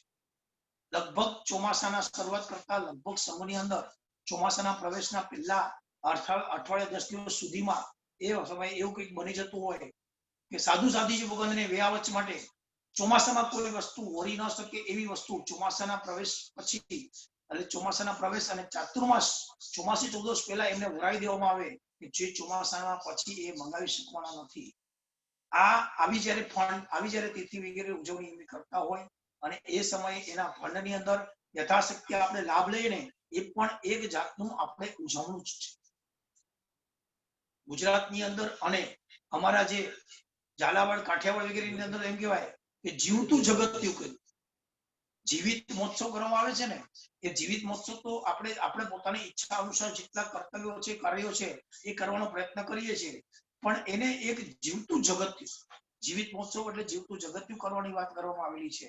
અને એ જે વ્યક્તિ કરે એ પોતાના જીવનની અંદર કરેલા સુકૃતો પોતાની સાથે લઈને જાય છે. હાથે એટલું સાથે 10મા નંબરના કર્તવ્ય તરીકે ગઈકાલમાં તીર્થ અને શાસનની પ્રભાવનાની વાત બાકી હતી. આપણે કર્તવ્યની અંદર આગળ વધી રહ્યા છીએ. કર્તવ્ય આપણે બજાવવાના છે. કર્તવ્ય એટલે આપણી ફરજ છે અને આપણી ફરજ એ આપણે જ બજાવવાની છે અને આપણી ફરજ આપણે ન બજાવતા હોવાને કારણે પછી સંઘે એની વ્યવસ્થા કરી. આ શાસન પ્રમાણના કાર્યની વાત કરવી છે. શાસન પ્રમાણના કાર્ય કરતી વખતે ઘણા બધા કાર્યો એવા છે કે જેની અંદર શાસનની પ્રભાવના વધે છે. જંગમ તીર્થ અને સ્થાવર તીર્થની વાત કરી ગઈકાલે પણ. જંગમ તીર્થ એટલે સાધુ અને સાધુજી ભગવંતો, સ્થાવર તીર્થ એટલે જિનાલય અને જે કોઈ નામ રૂપે તીર્થ છે. જંકિંચી નામ તીર્થમ, એ તીર્થની આંગણે જઈએ, જિનાલયમાં દર્શન કરવા જઈએ. આપણા ત્યાં પંચ પ્રતિક્રમણના અભ્યાસ પછી કરાવતા અભ્યાસની અંદર 4 પ્રકરણ અને 3 ભાષ્યો 6 કર્મગ્રંથના અભ્યાસની ગણતરી કરવામાં આવે છે. એમાં 3 ભાષ્યને એક સાથે જોઈન્ટ કરવામાં આવેલા છે. 4 પ્રકરણ અલગ અલગ છે. જીવ વિચાર, નવ તત્વ, દંડક અને લઘુ સમરણી, ત્રણેયના નામો અલગ છે. પરંતુ 3 ભાષ્ય જે છે ને, એ 3 ભાષ્ય એને એક સાથે જોઈન્ટ કરવામાં આવેલા છે. પહેલું ચૈત્યવંદન, બીજું ગુરુવંદન ભાષ્ય અને ત્રીજું પચખાણ ભાષ્ય. આ 3 ભાષ્યને સાથે જોઈન્ટ કેમ કર્યા? તો કે સ્થાવર તીર્થ સ્વરૂપે જિનાલયમાં જે વ્યક્તિ જાય એ પરમાત્માના જિનાલય સંબંધી જેટલી નોલેજ, જેટલી જાણકારી પ્રાપ્ત કરીને જાય ને, એટલી પરમાત્મા ભક્તિની અંદર પોતાને એક સારામાં સારું ઉત્સાહ અને ઉમંગ આવશે. ભક્તિ વધશે, ભાવ વધશે અને એવી રીતે પોતાના ભક્તિપૂર્વકનું જ્યારે કામ કરી અને પોતે આરાધના કરે તો એને લાભ થાય. બીજા નંબરની અંદર જે વ્યક્તિ સ્થાવર તીર્થમાં ગયું છે ને, એક્ઝેક્ટ એની બાજુની અંદર જંગમ તીર્થ બિરાજમાન છે. એટલે ઉપાશ્રયમાં ગુરુ ભગવંતો બિરાજમાન છે. તીર્થની અને શાસ્ત્રની પ્રભાવના કરવી છે ને, એની વાત કરી રહ્યો છું. આમ તો તીર્થ અને શાસ્ત્રની પ્રભાવનામાં ગઈકાલે રથયાત્રાની વાત કરતા પણ જણાવ્યું હતું કે રથયાત્રા જેટલી શોભાયમાન એટલી જીન શાસનની પ્રભાવના વધુ આપણે બનીશું. માટે જ આપણે જીન શાસનના આવા વિશિષ્ટ રથયાત્રાના પ્રસંગો જ્યારે થાય ને, એ વખતે આપણે શું કરીએ છીએ? અનુકંપા દાન સ્વરૂપે પાછળના ભાગની અંદર જે આજુબાજુમાં રહેલા અજયનો વગેરે છે, જે યાચક સ્વરૂપે કોઈ વ્યક્તિ હોય, જે નોર્મલ વ્યક્તિ પણ હોય, એ પણ જય શાસનની વાહ કરે. વાહ, કેવો વરઘોડ, કેવો રથયાત્રા, એ વખાણ કરે. એના માટે આપણે અનુકંપા દાન સ્વરૂપે એમનું મોઢું મીઠું થાય એટલા માટે આપણે લાડુ વગેરે આપવા. પણ એમાં પણ આપણું જૈન શાસનની મર્યાદા પ્રમાણે અનુશાસન તો આપણે રાખીએ જ છીએ. અનુકંપા દાનનું જે રિક્ષા, જે લારી, જે ઓટો, જે કંઈ પણ આપણે અનુકંપા દાન જે ગાડીમાં ફેરવીએ ને, એ વરઘોડામાં સૌથી છેલ્લે આપણે રાખીએ છીએ. પરમાત્માનો રથ એના પહેલા આવી જાય છે. એનું કારણ કે પરમાત્માની દ્રષ્ટિ જેના ઉપર આપણે પડેલી હોય છે, પરમાત્માના સામે આવેલી સચિત વસ્તુ આપણે આપણા પોતાના ખાવાના ઉપયોગમાં નથી લેતા. એ અજૈનોને પણ ન ખાવાના ઉપયોગમાં આપણે આપવી હોય અને એવા સમયે કોઈ જૈનો પણ સાધર્મિકતા છે જેને આપણે ઓળખી ન શકતા કે કદાચ આ જ ગામની અંદર આ વ્યક્તિ આવી પરિસ્થિતિની અંદર છે અને એ વખતે એ પોતાના પરિવાર માટે 1, 2, 5 લાડુ અનુકંપા દાનના હોવા છતાંય એને ખબર છે કે આ અનુકંપા દાનનું છે, પણ આજે આ 5 લાડુ મારા ઘરની અંદર આવશે અને મને ખાવા માટે કામ આવી જશે, એ ભાવનાપૂર્વક કદાચ કોઈ જૈન પણ પ્રસાદી સ્વરૂપે જો લઈ જાય તો એને દેવદ્રવ્ય ભક્ષણનો દોષ ન લાગે ને, એના માટે અનુકંપાની રિક્ષા આપણે વરઘોડાના પાછળના ભાગમાં રાખવી છે. ગુરુ ભગવંતોની દીર્ઘ દ્રષ્ટિ છે. એ ગુરુ ભગવંતોને પાસે એટલે કે જંગમ તીર્થમાં જ્યારે આપણે પહોંચી ઉપાશ્રયમાં, તો ઉપાશ્રયમાં પણ પહોંચ્યા પછી ઉપાશ્રયને લગતી પણ ઘણી બધી વિધિઓ છે. ગુરુ ભગવંતના જીવન સંબંધી ગુરુ ભગવંતોને ક્યારે વંદન કરવું, ક્યારે વંદન ન કરવું વગેરે પણ કેવા સમય વંદન કરવું, કયા નિમિત્તોથી આપણે વંદન કરીએ છીએ, એ બધા નિમિત્તો પણ આપણને ગુરુવંદન ભાષ્યની અંદર શીખવવામાં આવે છે. આ ચૈત્યવંદન ભાષ્ય, ગુરુવંદન ભાષ્ય અને પચખાણ ભાષ્ય આ 3 સંલગ્ન કેમ જોડ્યું છે? તો કે જે સ્થાવર તીર્થની અંદર આપણે પહોંચીએ છીએ, એ સ્થાવર તીર્થ એટલે કે જિનાલયમાં પહોંચ્યા પછી આપણે જ્યારે ગુરુ ભગવંત પાસે પહોંચીએ અને એ ગુરુ ભગવંત પાસે પહોંચ્યા હોય ને, એ ગુરુ ભગવંતના ઉપાશ્રયની અંદર પહોંચીને ગુરુ ભગવંતને વંદન વગેરે ક્રિયા કરીએ. એ ગુરુ ભગવંતના સ્વમુખે આપણે પચખાણ લેવાનું છે. એટલે પચખાણ ભાષ્યની સાથે જોડણી કરવાનું છે. બહાર કરતા સાધુ સાધુજી ભગવંતોને નિર્દોષ ગોચરી અને પાણી મળી રહે માટે હવે તો આપણે પોતે પ્રાઇવેટ વાહનો, પ્રાઇવેટ વ્હીકલ કરીને એક જગ્યાથી બીજી જગ્યાએ તીર્થયાત્રા માટે જઈએ છીએ. તો આપણા જ વાહનની અંદર, આપણા ગાડીની અંદર એવા નિર્દોષ ગોચરીના સાધનો, એવો સૂકો નાસ્તો વગેરે હોય, એવી મીઠાઈ હોય કે જે 15 દિવસ સુધી વાસ્તવિકતા ટકવાની છે, એવી મીઠાઈ વગેરે સૂકા મેવાની સિઝન જ્યારે ખુલ્લી હોય ત્યારે સૂકો મેવો, ઉકાળેલા પાણીની 5 લીટરની વોટર એક્સ્ટ્રા, કાચું પાણી પીતા હોય તો આપણે કાચું પાણી જેમ આપણે વ્યવસ્થા કરીએ છીએ એમ એક ઉકાળેલા પાણીની 5 લીટરની કે 10 લીટરની બોટલ એ આપણી ગાડીની અંદર રાખેલી હોય. સાંજનો સમય આપણે એક જગ્યાએથી બીજી જગ્યાએ જઈ રહ્યા છીએ અને એવા સમય રસ્તામાં કોઈ કદાચ મહાત્મા મળી જાય અને એમને આપણે જો ઘોરાવી દેવામાં આવે ને તો એ ચાલુ ગાડી જ્યારે ઊભી રાખી અને જે સમયે બિહારમાં રસ્તાની અંદર કોઈ મહાત્માને એક ઓડી જેવી કાર, વિશિષ્ટ પ્રકારની એમબીડબલ્યુ એટલે જે ગાડી છે બીએમડબલ્યુ, એમાંથી નીચે ઉતરે. બીએમડબલ્યુ એમાં બેઠેલા, ઓડી ગાડીની અંદર બેઠેલા કેટલા મોટા પૈસાદાર વ્યક્તિ હશે અને પગે ચાલતા એક સાધુ ભગવંતને એ રસ્તાની અંદર ઉતરીને ખાલી 2 હાથ જોડી મસ્તક નમાઈને મથે વંદનામી કરે ને અને એ વખતે જતી બીજી 25 ગાડી કે 5 ગાડીમાંથી કોઈ જોવે ને તો વિચાર કરે કે ઓહો, જૈન ધર્મની કેવી જાહો જલાવી છે, જૈન ધર્મની અંદર કેવો વિનય છે, જૈન ધર્મના ગુરુ ભગવંતોએ અને જૈન ધર્મના અનુયાયી, જૈન ધર્મના સ્થાપક એવા તીર્થંકર પરમાત્માએ આ લોકોને કેવા સંસ્કાર આપ્યા છે, એમના ગુરુનું કેટલું બહુમાન કરે છે. આપણે ઉતરીને એક મથેને વંદનામી કરીએ છીએ, એમાં સામેથી નીકળતા 5-25 વ્યક્તિ કદાચ એમના જીવનની અંદર સમકેતની પ્રાપ્તિ કરી, અહોભાવપૂર્વક જૈન શાસ્ત્રની પ્રભાવના કરે અને એ સમયે આપણું એક નિમિત્ત પણ એટલું બધું શાસન પ્રભાવનામાં બની જાય એવું શાસન પ્રભાવનાના કાર્યો આપણે કરીએ છીએ. આપણા ત્યાં ચાતુર્માસાર્થે બિરાજમાન આવનાર સાધુ સાધુજી ભગવંતના આપણને સમાચાર મળે કે અહીંયાથી 50 કિલોમીટર દૂર હવે આપણા ત્યાં ચાતુર્માસાર્થે પધારનાર મહાત્માઓ પધારી ચૂક્યા છે. આપણા સહના પ્રત્યેક વ્યક્તિની ફરજ થઈ જાય. ફક્ત ટ્રસ્ટીગણોની ફરજ નથી. વિનંતી કરવા જવું તો કે ટ્રસ્ટીગણ જશે, સાધુ ભગવાનને આગળના 2-3 મુકામ ઉપર મળવા જવું તો ટ્રસ્ટીગણ જશે, સંઘના આગેવાનો જશે. આપણે તો ફક્ત જે દિવસે સામયું હોય, સામયને દિવસે નૌકારસી વગેરેની વ્યવસ્થા કરી હોય તો આપણે પહોંચી જવું, એ આપણું કર્તવ્ય નથી, એ આપણી ફરજ નથી. આપણું અનુશાસન, આપણું શાસન જે છે જૈન શાસન, એના અનુશાસનની અંદર આપણે બધા જ બંધાયેલા છે. આપણે બધાનું કર્તવ્ય આવી જાય છે. આજે તમને એક ઉદાહરણ સ્વરૂપે આપવું છે મારે કે જે વખતે જગતગુરુ હીર સુરસિંહ મહારાજ સાહેબ જે ગંધારમાં ચાતુર્માસાર્થે હતા અને ગંધારમાં એક શ્રાવક ઉપર કરેલો એમનો જે ઉપકાર હશે ને એ ઉપકારને આખી જિંદગી એ શ્રાવકે યાદ કર્યો. જગતગુરુ હીર સુરસિંહ મહારાજ સાહેબ તો બિહાર કરીને દિલ્હી પહોંચી ગયેલા હતા. દિલ્હીથી જયારે અકબર રાજાને પ્રતિબોધ કરીને પાછા ગુજરાત તરફ આવી રહ્યા છે અને ગુજરાતમાં જયારે આવવાની વાત ચાલી રહી છે, ગુજરાતમાં આવશે અને એ વખતે કે આજકાલ જેવો વોટ્સએપના જમાના નહોતા કે આવતીકાલે માત્ર સવારે વિહાર કરવાના છે અને આવતીકાલે સંઘના આંગણે પધારશે તો આપણે સવારે 6 વાગે નૌકારસી પહેલા ઉઠીએ એ વખતે આપણે ખબર પડે એટલે આપણે તૈયાર થઈને પહોંચી જઈએ. ત્યાં તો વિહાર કરીને આવતા આવતા મહાત્માને આ શ્રાવક કાગડોળે રાહ જોઈ મળ્યું કે મારા ગુરુ પાછા ક્યારે આવશે. અને એવા સમયે ગંધારની અંદર આગળના 2 દિવસ પહેલા ગંધારના બહારના ભાગના ઉદ્યાન અને બગીચા સ્વરૂપે જે વસ્તુ વિહાર ધામ તરીકે ક્યાંક ઉતરવાની વ્યવસ્થા જે ગુરુ ભગવંતો માટેની હશે એવા ઉદ્યાનની અંદર આ હીર સુરસિંહ મહારાજ ત્યાં પહોંચી ગયા છે અને એ ઉદ્યાનના વનપાલકે આવીને આ શ્રાવકને વધામણી આપી કે ભગવંત શેઠજી, તમારા ગુરુ મહારાજ આપણા ઉદ્યાનની અંદર પધારેલા છે અને ત્યાં કૌશકમાં ઉભા રહેલા છે. અને એવા સમયે જેના 3.5 કરોડ રૂવાટા પોતાના ગુરુના નામે ઉભા થઈ ગયા હોય એવો એ શ્રાવક એવો બધો ખુશ થઈ ગયો. એ કોઈ રાજા નહોતો.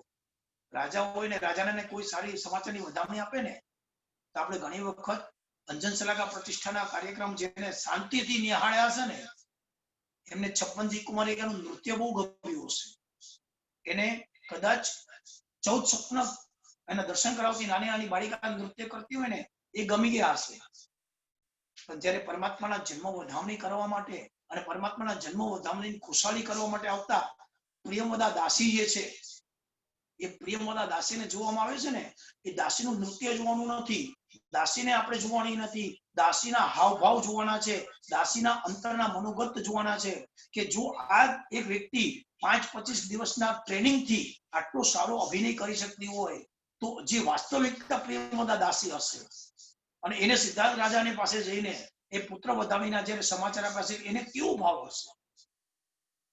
અને એ વખતે રાજા ખુશ થઈ અને એનું 7 પેઢીનું દારિદ્ર્ય દૂર થઈ જાય એટલું ધન સંપત્તિ આપે છે. એક પુત્રની વધામણીની પ્રાપ્તિ. એમને ખબર હતી કે મારો પુત્ર તીર્થંકર થવાનો છે. કટાક્ષ નથી કરતો, પણ એક પ્રશ્ન કહી દઉં, જવાબ આપી દઈએ. ઘણી જગ્યાએ આવો વ્યવહાર ચાલુ છે. કદાચ કોકના ત્યાં પુત્ર રત્નની પ્રાપ્તિ થાય, કોકના ઘરે ઘોડિયું બંધાય અને પુત્ર રત્નની પ્રાપ્તિ થાય અને કોઈ એકબીજાને સમાચાર આપે ને, તો આપણે વધામણી આપીએ છીએ, કોંગ્રેચ્યુલેશન તો કહી જ દઈએ છીએ. ભૂતકાળમાં એક વ્યવહાર હતો, હજી વર્તમાન કાળમાં ઘણી જગ્યાએ ચાલી પણ રહ્યો છે કે જે વ્યક્તિ વધામણી આપે છે ને, એને વધામણી સ્વરૂપે 51, 21, 31, 101, 501, 1001 આવા રૂપિયા એમને આપીને બહુમાન કરો. હોસ્પિટલની અંદર ડિલિવરીનો પ્રસંગ હોય, પ્રસૂતિનું કાર્ય હોસ્પિટલમાં થવાનું હોય અને સવારના સમયે, રાત્રિ સમયે 1 કલાક પહેલા, 2 કલાક પહેલા અંદર રહી ગયેલા છે અને 1 કલાક પછી નર્સ બહાર આવીને મને કે તમને સમાચાર આપે કે તમારે ત્યાં પુત્રની પ્રાપ્તિ થઈ છે. વિચારો આપણે શું, કદાચ નર્સ માટે એ વખતે તો પેન્ડન્ટ બોક્સ પણ ના લઈને ગયા. શું ખુશાલી છે. આપણા ત્યાં પધારેલા પુત્ર રત્નની પ્રાપ્તિ આપણને થઈ, લક્ષ્મીજીની પ્રાપ્તિ થઈ છે. સમજો ખુશાલી શું, આનંદ શું, એ બધું આનંદ આપણે ઘરે આવીને વ્યક્ત કરીએ છીએ. ત્યાંના ડોક્ટરને, ત્યાંના સ્ટાફને, ત્યાંના નર્સને એ આનંદ શું આપણને.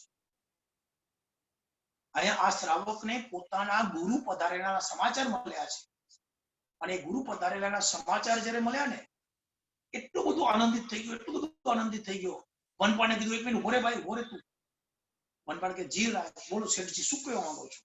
મારું કાર્ય પતી ગયું, મારે તમને ખાલી સમાચાર આપવાના હતા કે તમારા ગુરુ પધાર્યા છે, બસ આપ પધારો ત્યાં. અને એ વખતે શેઠ કહે છે કે હું તો ત્યાં આવીશ, ઠાઠમાટ પૂરો મારા ગુરુ સમય કરીશ, પણ એના પહેલા તું એક આ કામ કર, એટલે આ ચાવીનો ઝુમખો તને આપું છું આખો મારો, આમાંથી જે તને પસંદ પડે ને એ ચાવી તું લઈ લે. અને એ ચાવી મારા દુકાનમાં, વખારમાં, તિજોરીમાં, કોઈ પણ જગ્યાએ જે લાગતી હશે ને, એમાં પડેલી બધી જ વસ્તુ આજથી તારી, એની માલિકી તારી. શું જંગમ તીર્થ પ્રત્યેનું બહુમાન હશે, શું સાધુ સાધીજી પ્રત્યેનું બહુમાન હશે, શું પોતાના ગુરુદેવ પ્રત્યેનું બહુમાન હશે. આજે મારા ગુરુદેવ તરીકે તો આપણે ઘણા બધાને બોલીએ છીએ. વાસ્તવિકતા મારા ગુરુદેવનું હૃદયમાં સ્થાન થઈ ગયું હોય ને, અને ગુરુ એમ કે આ વસ્તુ મને જોઈએ, એ હજી જોઈએ શબ્દ બોલે ને, એના પહેલા તો ગુરુના ચરણોમાં સમર્પિત થઈ જાય ને, એને ગુરુ ભક્ત તરીકે ગણવામાં આવે છે. વર્તમાન કાળના કોઈ ગુરુ દ્રોણાચાર્ય જેવા નથી કે જેને એકલવ્ય પાસે અંગૂઠો માંગી લીધો. માંગવાની જરૂર જ સરળ પડે. ગુરુ સામે ચડીને ગુરુ ભગવંતના ચરણોમાં આળવવાનું. ગુરુ ભગવાન પાસે જઈને આપણે દરરોજ કહીએ છીએ, સુહરાઈ સુખ તત્વ શરીર ધીરાબાદ સુખ સર્જમ જાત્રા નિર્વો સુજી સ્વામી સાતા છે જી, ભાત પાણીનો લાભ દેશો જી. તો એ સમયે ભાત પાણીની અંદર બધી જ વસ્તુને આપણે બોરવાની વાત કરી લઈએ છીએ. અને એ મહાત્માએ આપણા પાસે એક દવાની બોટલ, દવાની શીશી મંગાવી પડે, એ પણ યોગ્ય નથી. અને સૌથી પહેલું તો એ કે આપણે તો ભાવના જેવી ભાવવાની કે 4 માસ મને દવાનો લાભ મળે, તો 4 માસની અંદર મારે 1 પણ રૂપિયાની દવા ન ઓરાવી પડે ને, એવો ભાવ ભાવવાનો છે. નહીં ઓરાવી પડે એનું કારણ શું કે અત્રે ઉપસ્થિત જેટલા સાધુ સાધુ હોય ને, એમાંથી એક પણ મહાત્મા બીમાર જ ન પડવા જોઈએ. બીમાર પડે તો મારે દવા ઓરાવી પડશે ને. મને દવા ન ઓરાવવાનો લાભ ન મળ્યો, એનો અફસોસ ન હોવો જોઈએ. દવા ન ઓરાવવાનો લાભ ન મળ્યો એનો અફસોસ ન હોવો જોઈએ. એની ખુશાલી હોવી જોઈએ કે મારા ગુરુ ભગવંતોને આ ચાતુર્માસ દરમિયાન એક પણ પ્રકારની દવાનો ખપ ન પડ્યો. ધન્ય જીન શાસન, ધન્ય આરાધના, ધન્ય આરાધકો. આ વાતને આપણે ધ્યાનમાં લેવાની છે. જે નસીબના ફૂટેલા હોય, જેના કર્મનો ઉદય હોય, એને કદાચ પરમાત્મા પણ આવીને આપે ને, તો પણ એને એ વસ્તુ ફળીભૂત નથી થતી. ચિંતામણી રત્ન મળી જાય ને, તો ચિંતામણી રત્ન ફળીભૂત કદાચ ન થાય એવું બની શકે. કલ્પવૃક્ષની પ્રાપ્તિ થઈ જાય છતાં કલ્પવૃક્ષ આપણે ફળીભૂત ન થાય એવું બની શકે. પણ આવા ચિંતામણી અને કલ્પવૃક્ષથી, ચિંતામણી રત્ન અને કલ્પવૃક્ષથી અધિક મહિમાવાળા પરમાત્મા અને પરમાત્માનું શાસન મળ્યું છે ને, એ આપણને 100% ફળીભૂત થાય ને થાય જ. આ શેઠે તો એ નોકરની સામે, વનપાલકની સામે આખો ચાવીનો ગુચ્છો મૂકી દીધો. પણ પેલો વ્યક્તિ અજ્ઞાની, અભણ, ગામડિયાની ભાષામાં એ ભણેલો ન હોવાને કારણે એને વિચાર કર્યો કે આ શેઠ 100% ભલે મારી સાથે મને આપી રહ્યા છે, આમાં શું હશે? બધી ચાવી એને જોઈ, એક પછી એક પછી એક પછી એ આખા ચાવીના ઝુમખાની અંદર 5-25 જે કઈ ચાવી હશે એમાંથી સૌથી મોટો ચાવો જે હતો ને, ચાવી નહીં, એટલે મોટી ચાવી, જેને ચાવો કહી શકાય આપણી ભાષાની અંદર, એવો ચાવો એને પસંદ થયો. શેઠે કીધું પાક્કું આજ? ઓલાને હવે નક્કી થઈ ગયું કે આ જે ચાવી જેને લાગશે ને એમાં ઘણો બધો માલ ભરેલો છે, એટલે શેઠ મને પૂછી ગયા છે. શેઠે નથી કીધું કે તું કઈ ચેન્જ કર. અને એ સમયે તરત ને તરત જ ઓલાએ કીધું કે હા શેઠ, ફાઇનલ, આપણે આ ચાવી આપણે. શેઠે એમના મુનિજીને કીધું જાઓ, આ ચાવી જે વખારને લાગે, જે ગોડાઉનને લાગે, જે દુકાનને લાગે, બરાબર, એ દુકાનની અંદર ભરેલો જેટલો માલ છે એને બધીની માલિકી આની, એની જે કિંમત થતી હોય એટલા રૂપિયા એને ચૂકવી દો. જો એ 5,000, 11,501 1,001 થી પણ બહુમાન કરી શકતા હતા, પણ સામેવાળાની પણ કઈક નસીબ હશે, સામેવાળાની અંદર એની કિસ્મતની અંદર જેટલું લખેલું, એની પુણ્યની અંદર જેટલું લખેલું ને એટલું જ એને મળી શકે, એટલું જ એને પ્રાપ્ત થઈ શકે. એના માટે ચાવીનો આખો ગુચ્છો, ચાવીનો ઝુમખો આપી. આ વ્યક્તિએ જો કદાચ નાની ચાવી પસંદ કરી હોત ને, એને એવી મદદમાં સમજ ન હોય કે નાની ચાવી તિજોરીને નાની ચાવી લાગે, અને ડાયમંડ અને સોનું ચાંદી રૂપિયા વગેરે જે છે ને એ તિજોરીમાં મૂકેલા છે એવી એને સમજણ નહીં હોય, એટલા માટે મોટી ચાવીને લીધી. અને મોટી ચાવી ખોલ્યા પછી સમુદ્ર માર્ગના એ વખતના વ્યવહારો હતા.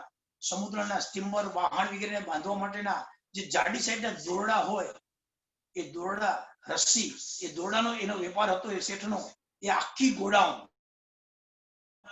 આખું વખાર એ વખતને ભરેલો, અને એની કિંમત કરવામાં આવે તો લગભગ એ સમયે 35,000 સોના મોર જેટલી એની કિંમત થતી હશે. 35,000 રૂપિયા જેટલી કિંમત થતી હશે. એ 35,000 રૂપિયા એને રોકડા એ વખતે વનપાલકને આપી દીધા, એનું દારિદ્ર્ય દૂર કર્યું. આવું જંગમ તીર્થની બહુમાન આ શેઠે કર્યું. પૂજ્ય વ્યક્તિ જે હોય ને એને પૂજા, એને પોતે કોઈ દિવસ માંગતા નથી, એટલે પૂજ્ય વ્યક્તિ પોતાની પૂજા કરાવવાનું ક્યારે માંગતા નથી. અને જ્યારે પૂજક વ્યક્તિ છે એની પૂજા કર્યા વગર રહેતો નથી. આ દ્રષ્ટાંત પરથી આપણને ખબર પડે છે. અને 11મા કર્તવ્ય સ્વરૂપે છેલ્લું કર્તવ્ય આલોચના છે. આલોચના એટલે ક્ષમાપના. ક્ષમાપના એ મિચ્છામી દુક્કડમ ભાગવાની વાત છે. અને આલોચના એટલે ગુરુ ભગવંતોએ આપણને આપેલી પાપની પ્રાયશ્ચિત સ્વરૂપે કરવા યોગ્ય જે કર્તવ્ય છે ને એને આલોચના કીધી છે. કરેલા ભૂલની માફી એ આલોચના. અને આપણે આપણા જીવનની અંદર અવશ્યમેવ એક વખત તો બહુ આલોચના કરી લેવી જોઈએ. બહુ આલોચના જે વ્યક્તિ કરી લે ને પછી એના જીવનની અંદર એને દર વર્ષે વાર્ષિક કર્તવ્ય સ્વરૂપે એક આલોચના કરવાનો સમય આવે. એક વર્ષ દરમિયાન થયેલા નાના મોટી જે આપણાથી દોષો છે એ દોષોને ગુરુ ભગવાન સમક્ષ પ્રકાશિત કરવાના. પોતાના જીવનની અંદર થઈ ગયેલી ભૂલોનો સ્વીકાર, અને એ સ્વીકારના સ્વરૂપે આપેલી આપણને આલોચના સ્વરૂપે જે બહુ આલોચના છે અને એનું કર્તવ્ય આપણે પૂરું કરવું, એ આપણું આ આલોચના નામનું 11મું કર્તવ્ય છે. જે ગુરુ ભગવાન પાસે આપણે આલોચના આપવા લેવા જઈએ છીએ ને એ ગુરુ ભગવાન આપણને 6 પ્રકારના બાહ્ય અને 6 પ્રકારના અભ્યંતર તપમાંથી કોઈ પણ પ્રકારનો તપ એ આલોચના સ્વરૂપે આપણને આપે છે. કર્મક્ષય નિમિત્તે કર્મની નિર્જરા માટે આ 6 પ્રકાર અને 6 બાહ્ય 6 અભ્યંતર એમ 12 પ્રકારના તપ તીર્થંકર પરમાત્મા રાખીને ગયા છે. અને આવા તપથી જ આપણી કર્મની નિર્જરા થાય માટે આપણને તપ સ્વરૂપે એક પ્રાયશ્ચિત આપવામાં આવે છે.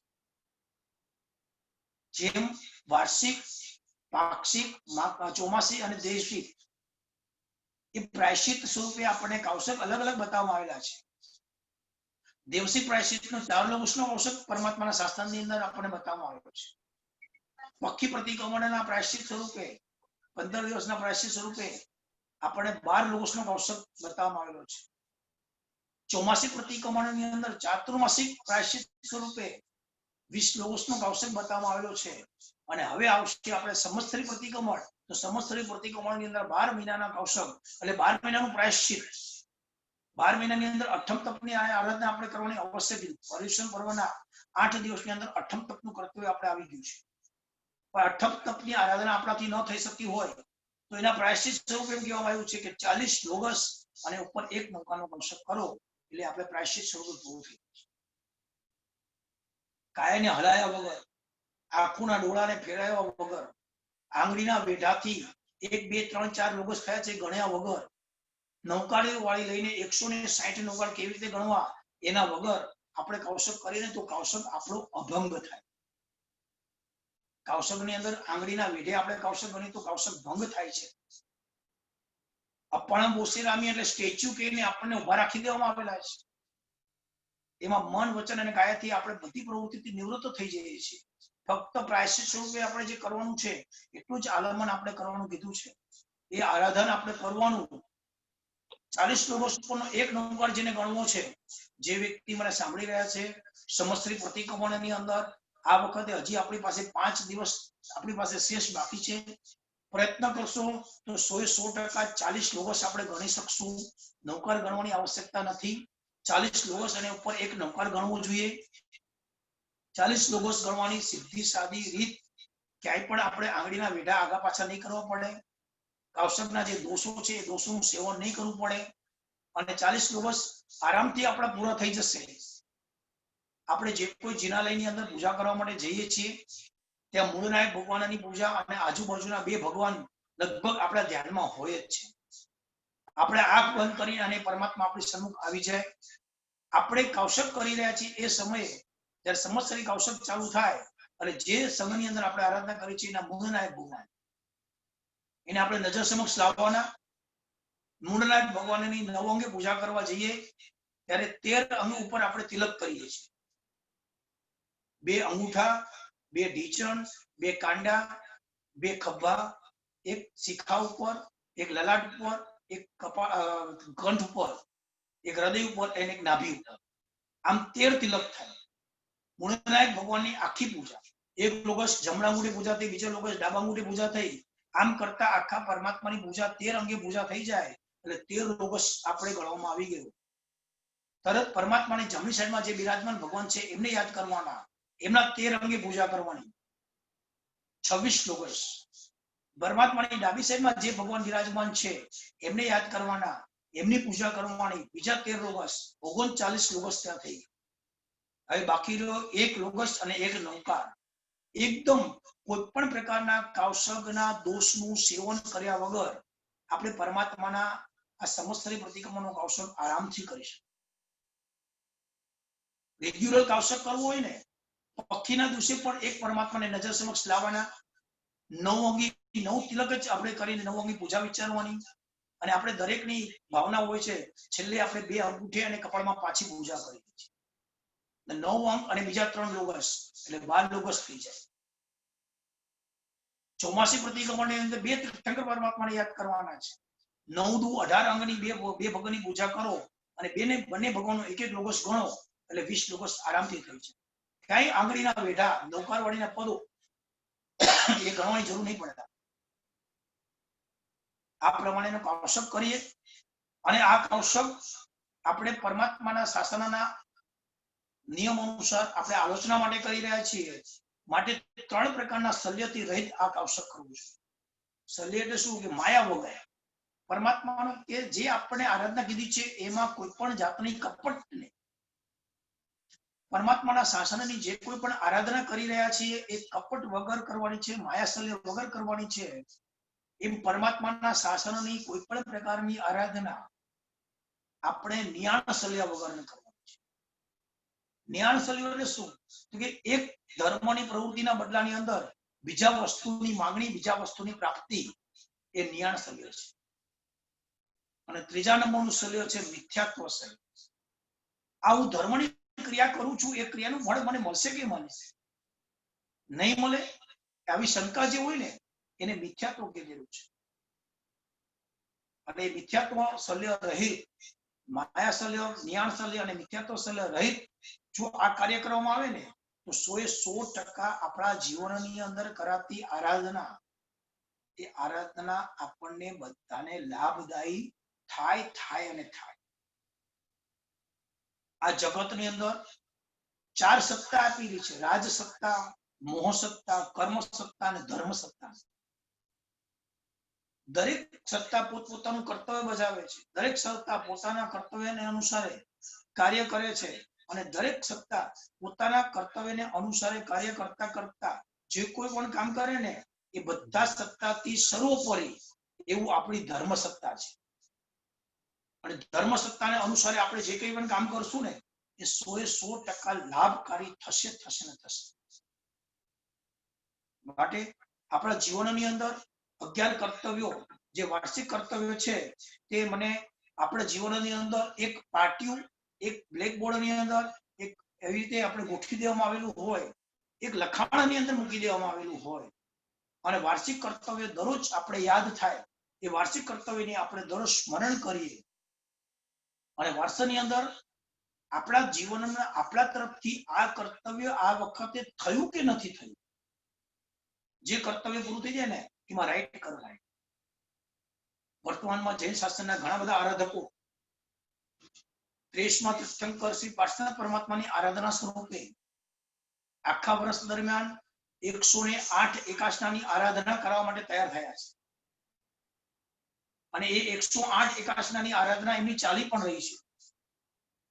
એ 108 એકાસનાની આરાધના એ જ્યારે કરી રહ્યા છે ને એ સમયે એમને પણ એવું એક કોષ્ટક પોતાના જીવનની અંદર બનાવ્યું.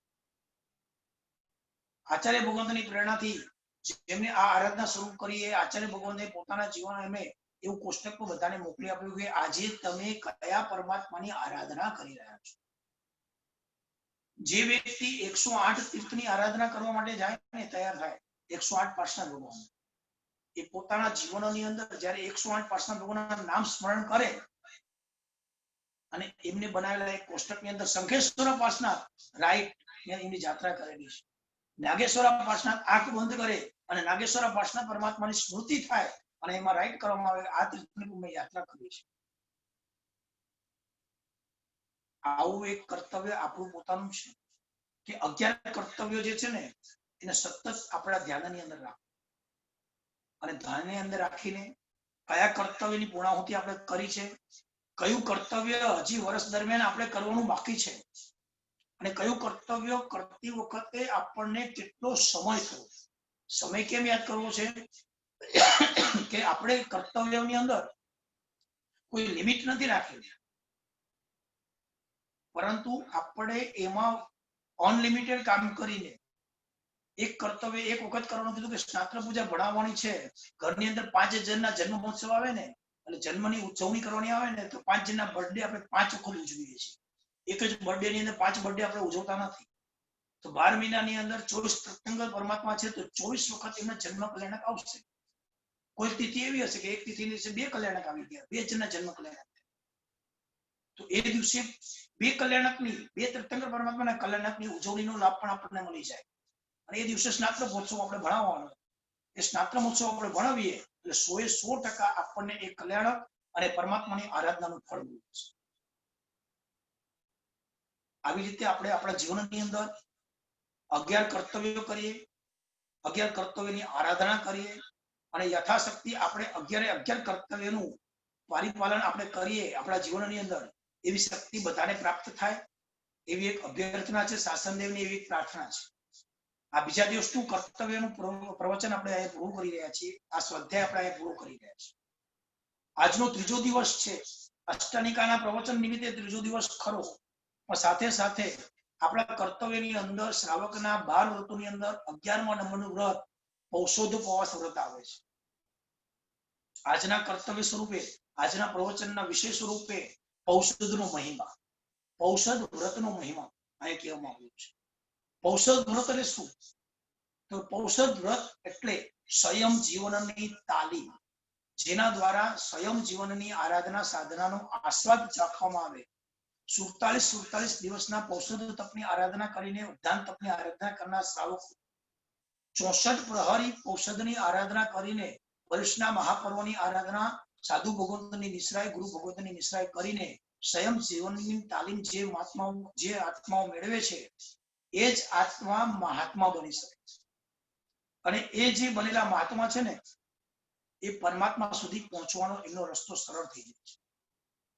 આત્મામાંથી મહાત્મા, મહાત્મામાંથી પરમાત્મા બનવાનું છે. અને આ ક્રિયા કરવા માટે ઔષધ ધર્મનો મહિમા બતાવ્યો છે. આ વર્ષે કદાચ આવી અનુભવતા આપણને પ્રાપ્ત ન પણ થાય. સાધુ સાધુજી ભગવંતની નિશ્રાની અંદર શ્રાવક શ્રાવિકા ત્યાં જઈને કદાચ ઔષધ ન પડે કરે, બાકી તો દર વર્ષે દરેક સમયની અંદર રેકોર્ડો તૂટતા કરવો છે. દિવસે સવારે 12 સૂત્રમાં વ્યાખ્યાન, બપોરે સમસ્ત પ્રતિક્રમણ, સાંજે પ્રતિક્રમણ થઈ ગયું એટલે તો નીકળી જવાનું ઘરે.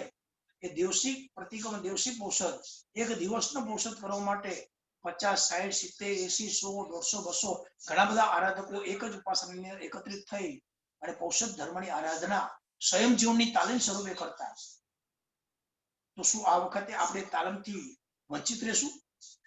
નહીં, આપણે એ તાલીમથી વંચિત નહીં રહેવાના. કારણ કે આ વર્તમાન જૈન શાસન એવું છે કે જૈન શાસનની અંદર આપણે એવું કર્તવ્ય કરી રહ્યા છીએ. એવો એક સમય આવી ગયો, એવું એક બંધારણ આવી ગયું કે જે બંધારણની અંદર આપણે જિનાલયો બંધ થઈ ગયા, આવાગમન બંધ થઈ ગયું.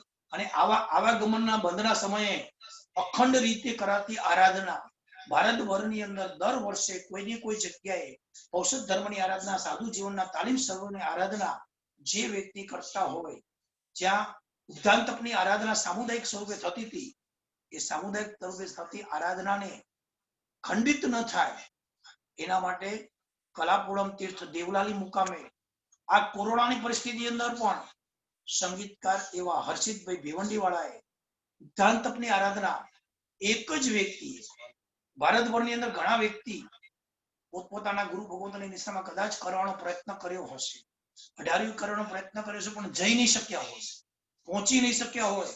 પરંતુ આ પુણ્યશાળી ત્યાં પહોંચી ગયા અને એમને આ ઉદ્ધાન તપની આરાધના કરવાની પ્રેરણા, આચાર્ય ભગવંતની પ્રેરણા ઝીલી લીધી. એમની ઉદ્ધાનની માળાના વખતે એમના સંસારી પરિવાર પણ ત્યાં ન આવી શક્યો, છતાં મનમાં કોઈ પણ જાતનો હરખ શોખ વગેરે કર્યા વગર ચતુર્વિધ સંઘની ઉપસ્થિતિની અંદર આ પુણ્યાત્માએ એક જ વ્યક્તિએ આખા ભારતભરની અંદર, કદાચ કોઈ જગ્યાએ થયો હોય તો મિચ્છામી દુક્કડમ મારા ધ્યાનમાં નથી આવ્યું અને ક્યાંય એવો સમાચાર પણ નથી આવ્યા. જયારે હર્ષિતભાઈના સમાચાર પ્રસર્યા ત્યારે વાત હતી કે આખા ભારતભરની અંદર એક જ વ્યક્તિએ ઉદ્ધાન તપ રાખ્યું. આ ઉદ્ધાન તપ એમને કરવાનું નિમિત્ત મળ્યું, પણ ઉદ્ધાન તપની જે ધૂણી છે, શ્રાવક જીવનના કર્તવ્ય સ્વરૂપની જે કર્તવ્ય અને સ્વયં જીવનની તાલીમ, આ એક શ્રાવકે અવિચલ રીતે રાખી. એમ કોઈક મહાત્માની નિશ્રાની અંદર વર્ષી તપની શરૂઆત, કોઈક મહાત્માની નિશ્રાની અંદર વર્ષી તપના પારણા, ક્યાંક 500 આંબી, ક્યાંક માસક સમયની તપશ્ચર્યા આજના વર્તમાન કાળની અંદર પણ ગુરુ ભગવંતો શ્રાવક શ્રાવિકા વગેરે કરી રહ્યા છે. કોરોનાની પરિસ્થિતિ છે, પરંતુ આપણા ત્યાં કોરોનાની પરિસ્થિતિ હોવા છતાંય પરમાત્મા મહાવીર દેવની એવી અવિરત કરુણા આપણા ઉપર વહી રહી છે, એમ આપણા ઉપર વરસી રહી છે કે કોરોના પણ આપણે કઈ કરી શકતું નથી.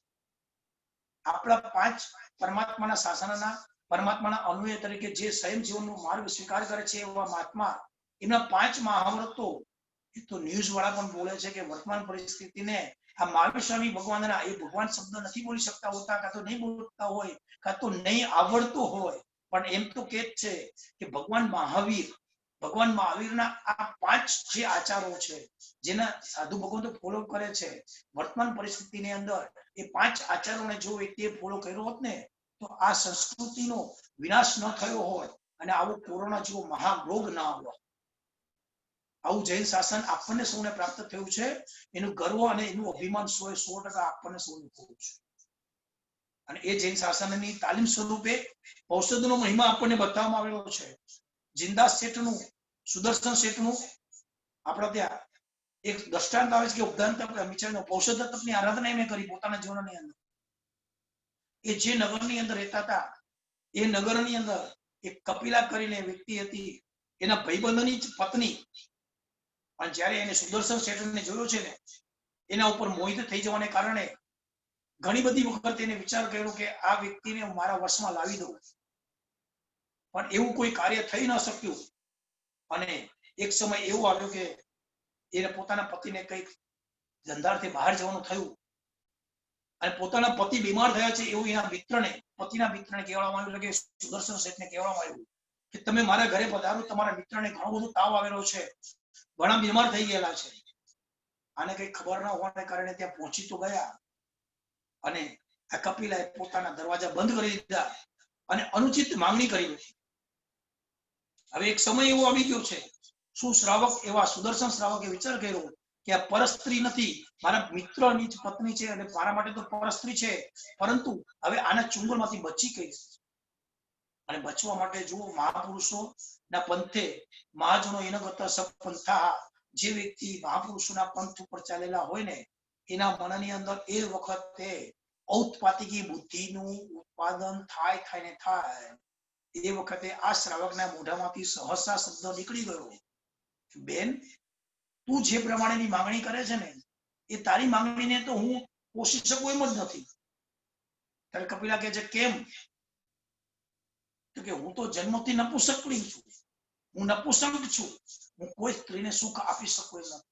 વિચાર કરો, પુરુષત્વને પામેલા, પોતાની ધર્મપત્ની છે, પોતાની બબે દીકરાઓ હોવા છતાંય એક એવા અનુચિત કાર્યથી બચવા માટે પોતે પોતાને નપુંસક તરીકે ગણાવવા માટે પણ આ જિંદા શેઠ તૈયાર થઈ ગયા, સુદર્શન શેઠ. અને સુદર્શન શેઠે આ વાત કરી એટલે કપિલાના તો અંદર ઉત્પન્ન થયેલી વાસનાના ઉપર સંપૂર્ણતા પાણી ફરી ગયું અને એ વખતે ઘરના દરવાજા ખોલી કીધું, જા જતો રે તારા રસ્તે. સુદર્શન શેઠે થયું હાસ બચ્યો અને ત્યાંથી નીકળી અને પોતાના ઘરે આવી ગયા. આ વાતને વીતતા 2-4 મહિના વ્યતીત થઈ ગયા છે. એ નગરની અંદર એક ઇન્દ્ર મહોત્સવ આવ્યો અને ઇન્દ્ર મહોત્સવ વખતે નગરના બધા જ પુરુષોએ નગરની બહાર જઈને મહોત્સવ મનાવવાનો એવો રાજ્યનો નિયમ હતો.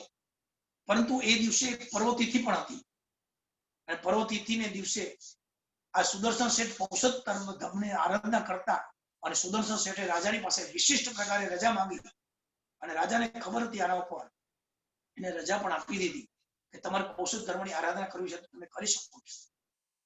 પણ આ 2 વચગાળાની અંદર જે વખતે રાજાની રાણી છે ને એ રાજાની રાણી અભયા રાણીએ અને કપિલા એક જગ્યાએ કોઈ મહોત્સવની અંદર ગયા હતા અને બંને સાથે હોવાને કારણે સુદર્શન શેઠ એમની પત્ની સાથે એમના 2 દીકરા સાથે જયારે આવેલા છે અને એ વખતે બંને દીકરાને જોઈને એની સાથેની સુંદર પત્નીને જોઈને કપિલાએ અભયાને પૂછ્યું કે આ કોણ છે એની સાથે? તો કે આ તો એની 2 પત્ની છે. હવે એની પત્ની અને એના 2 દીકરા શું વાત કરે છે? ત્યારે કપિલા એની આખી આપ વીતી એની ખાસ બેનપણી એવી અભયા રાણીને કીધી. ત્યારે અભયા રાણી એના પર મૂર્ખતા પર હસે છે કે તું તો મૂર્ખ શિરોમણી છે, આ વ્યક્તિ કોઈ નપુંસક નથી, આ સંપૂર્ણ પુરુષત્વને પામેલો વ્યક્તિ છે અને એના જીવનની અંદર આ 2 દીકરાની પ્રાપ્તિ એને થઈ ચૂકી છે. અને ત્યારે કપિલાએ મનમાં વિચાર કર્યો કે આને કોઈ પણ હિસાબે હું પાડીશ અને ગર્ભને પામી લઈશ અને એ ઔષધનો મહિમા ઔષધને દિવસે જ એને બંધી બનાવી અને ઉપાડીને પોતાના ઘરમાં ઉપાડીને લઈ જવામાં આવે છે. એની દાસી દ્વારા કાર્ય કરાયું, એની પાસે અનુચિત માંગણી કરવામાં આવી. જ્યારે માંગણી પરિપૂર્ણ ન થઈ એ સમયે એને પોતાના કપડા વગેરે પાડી અને પોતાની આબરૂ ઉપર, ઇજ્જત ઉપર અને આક્રમણ કર્યું છે એવું જયારે કહેવામાં આવ્યું ને ત્યારે સુદર્શન શેઠ ઔષધમાં હોવાને કારણે મૌનપણે બેઠેલા છે. એમની પત્ની નગરની બહાર છે અને એ પત્નીને ખબર પડી, એમણે આવ્યા, રાજાને ખબર પડી, રાજા આવી ગયા અને સુદર્શન શેઠને બંધક બનાવી અને આખા ગામની અંદર ફેરવી અને સૂઈ ઉપર ચડાવવામાં લઈ જવામાં આવે છે. પણ એ વખતે જ્યારે કોઈ પણ રસ્તો આપણા ત્યાં એવું બની જાય છે ને એ સમયે આપણે આપણા જીવનની અંદર આવા સંકટ સમયનું નિવારણ કરવા માટે એક રામબાણ ઉપાય તરીકે શાસનદેવની આરાધના કરવાની આવે, શાસનદેવને પ્રગટ કરવામાં આવે અને એક કૌશક દ્વારા શાસનદેવને પ્રગટ કરવામાં આવ્યા. શાસનદેવ ત્યાં પ્રગટ થાય છે. પ્રગટ થયા પછી એ સુદર્શન શેઠના સૂડીનું સિંહાસન બની જાય છે અને રાજા જે સિંહાસન પર બિરાજમાન હતો એ રાજાને સિંહાસન પરથી ધક્કો મારીને નીચે પછાડી દેવામાં આવે છે કે આવા એક ઔષધધારી ઔષધ વ્રતવાળા શ્રાવકનું તે અવહેલના કરી છે, તે આસ્થાપના કરી છે, એનું પ્રાયશ્ચિત તને મળશે. અને એનું પ્રાયશ્ચિત સ્વરૂપે આ સુદર્શન શેઠને એને મિચ્છામિદુક્કડમ માંગ્યું, રાજાને માફ કર્યો, કપિલાને પણ અભયદાન મળે અને અભયા રાણીને પણ અભયદાન મળે. એ વાત જ્યારે સુદર્શન શેઠે રાજા પાસે માંગણી કરી અને રાજાએ જ્યારે અભય વચન આપ્યું છે ને ત્યારે સુદર્શન શેઠે પોતાની જે બનેલી આખી ઘટના રાજાના સમક્ષ અને બધી સભા આખી બનેલી હતી, સભાની સમક્ષ એને જ્યારે વ્યતીત કરી ત્યારે બધાએ કીધું કે અરર ધિક્કાર છે કપિલાને અને ધિક્કાર છે એની બેનપણી એવી અભયા રાણી. વર્તમાન પરિસ્થિતિમાં આવા ઔષધ તપની આરાધના 18 દોષોથી રહિત આપણે કરવાની હોય. સાધુ જીવનની તાલીમ સ્વરૂપે આવું ઔષધ કરવાનું છે. કદાચ આ સંવત્સરીએ આપણને પોષણ કરવાનું અનુકૂળતા ન મળે તો પણ આપણે પોતાના આપણા જીવનની અંદર સમસ્તના દિવસે બે પ્રતિક્રમણ તો અવશ્ય આપણે થવાના જ છે. એ બે પ્રતિક્રમણ સમય સિવાયના સમયમાં 8 સમય અને ઓછામાં ઓછું એકાસનાનું તપ, લગભગ તો ઉપવાસનો તપ સમસ્તના દિવસે હશે, પરંતુ 8 સમય, 2 પ્રતિક્રમણ અને 1 એકાસનાનું તપ કરીને દેશાભાગાસિકનો તપ કરી પણ સમણો દિવસ આવો હોય છે મહા એવી ભાવનાપૂર્વક આપણે આપણા તપ ધર્મની, સ્વાધ્યાય ધર્મની, આલોચના ધર્મની અને પોષક ધર્મની આરાધના સમસ્તના દિવસે વિશિષ્ટ પ્રકારે આપણે કરી શકીએ એવી ભાવનાપૂર્વક પૌષધનો મહિમા આપણે કરવાનો છે. પૌષધનો મહિમા કરવાનો, પૌષધનું આરાધન કરવાનું, સમસ્તનું આરાધન કરવાનું. સર્વ જીવ રાશિ, સકલ જીવ રાશિ અને સમસ્ત જીવોને મિચ્છામિ સમાપનાનું પર્વ આપણે ઉજવવાનું છે. એ પર્વનું ઉજવણી કરતા પહેલા જે આપણા 24 તીર્થંકર પરમાત્મા, આપણા અનંત ઉપકારી એવા પરમાત્માને આપણે યાદ કરી અને એમના જીવન ચરિત્રનું જે ઘટના જે પ્રમાણે આપણે ભદ્રબાહુ સ્વામી 14 પૂર્વધારે કલ્પસૂત્રની રચના કરી છે અને કલ્પસૂત્રના ગુજરાતી ભાષાંતર સ્વરૂપે પ્રવચનો જે આપણી પાસે ઉપસ્થિત છે એના માધ્યમે આવતીકાલથી કલ્પસૂત્ર પ્રવચનની શરૂઆત થશે. 2 વ્યાખ્યાન સવારમાં જ ભેગા 9 થી 9:30 થી 11 નો સમય છે. આજે જે લિંક મૂકેલી છે આગળના 5 દિવસ આ જ લિંક ઉપર પ્રવચન આવશે. દરરોજની લિંક તમને મૂકવામાં આવવાની નથી નવી, એનું ખાસ ધ્યાન રાખવાનું. પ્રયત્ન થશે કદાચ યુટ્યુબ ઉપર પણ આપવાની વિચારણા ચાલે છે. જો કોઈ એવી વ્યવસ્થા થશે તો યુટ્યુબ ઉપર પણ આપણે આપવાનો પ્રયત્ન કરીશું. જીનાજ્ઞા વિરુદ્ધ કંઈ પણ બોલાયું તો મિચ્છામિ દુક્કડમ સાંભળતા જે વ્યક્તિ પ્રવચન સાંભળી રહ્યા છે એમાં પચખાણ લેવાની કરી હોય તો નવકારસી એકાસનો અભ્યાસનો આંબિલ ઉપવાસ વગેરેનો કોઈ પણ પચખાણ હોય તો હું અહીંથી બોલી દઉં છું. એકાસના વગેરેનો પચખાણ ત્યાં આવી જશે.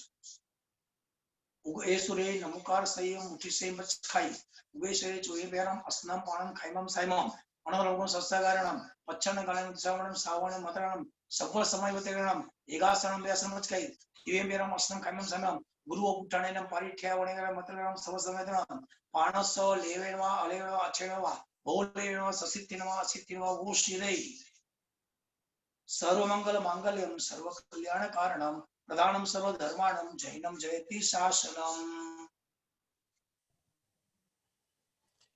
બહુ સરસ. પ્રણામ. બહુ સરસ. આજે બી મસ્ત હતો એકદમ. બહુ જ એટલે મીન્સ ચાલુ કર્યું પછી બંધ કરવાની ઈચ્છા નથી થતી. બીજા કામ પછી કરીશું એમ. હું 1 મિનિટ ફોન કરું. હા હા.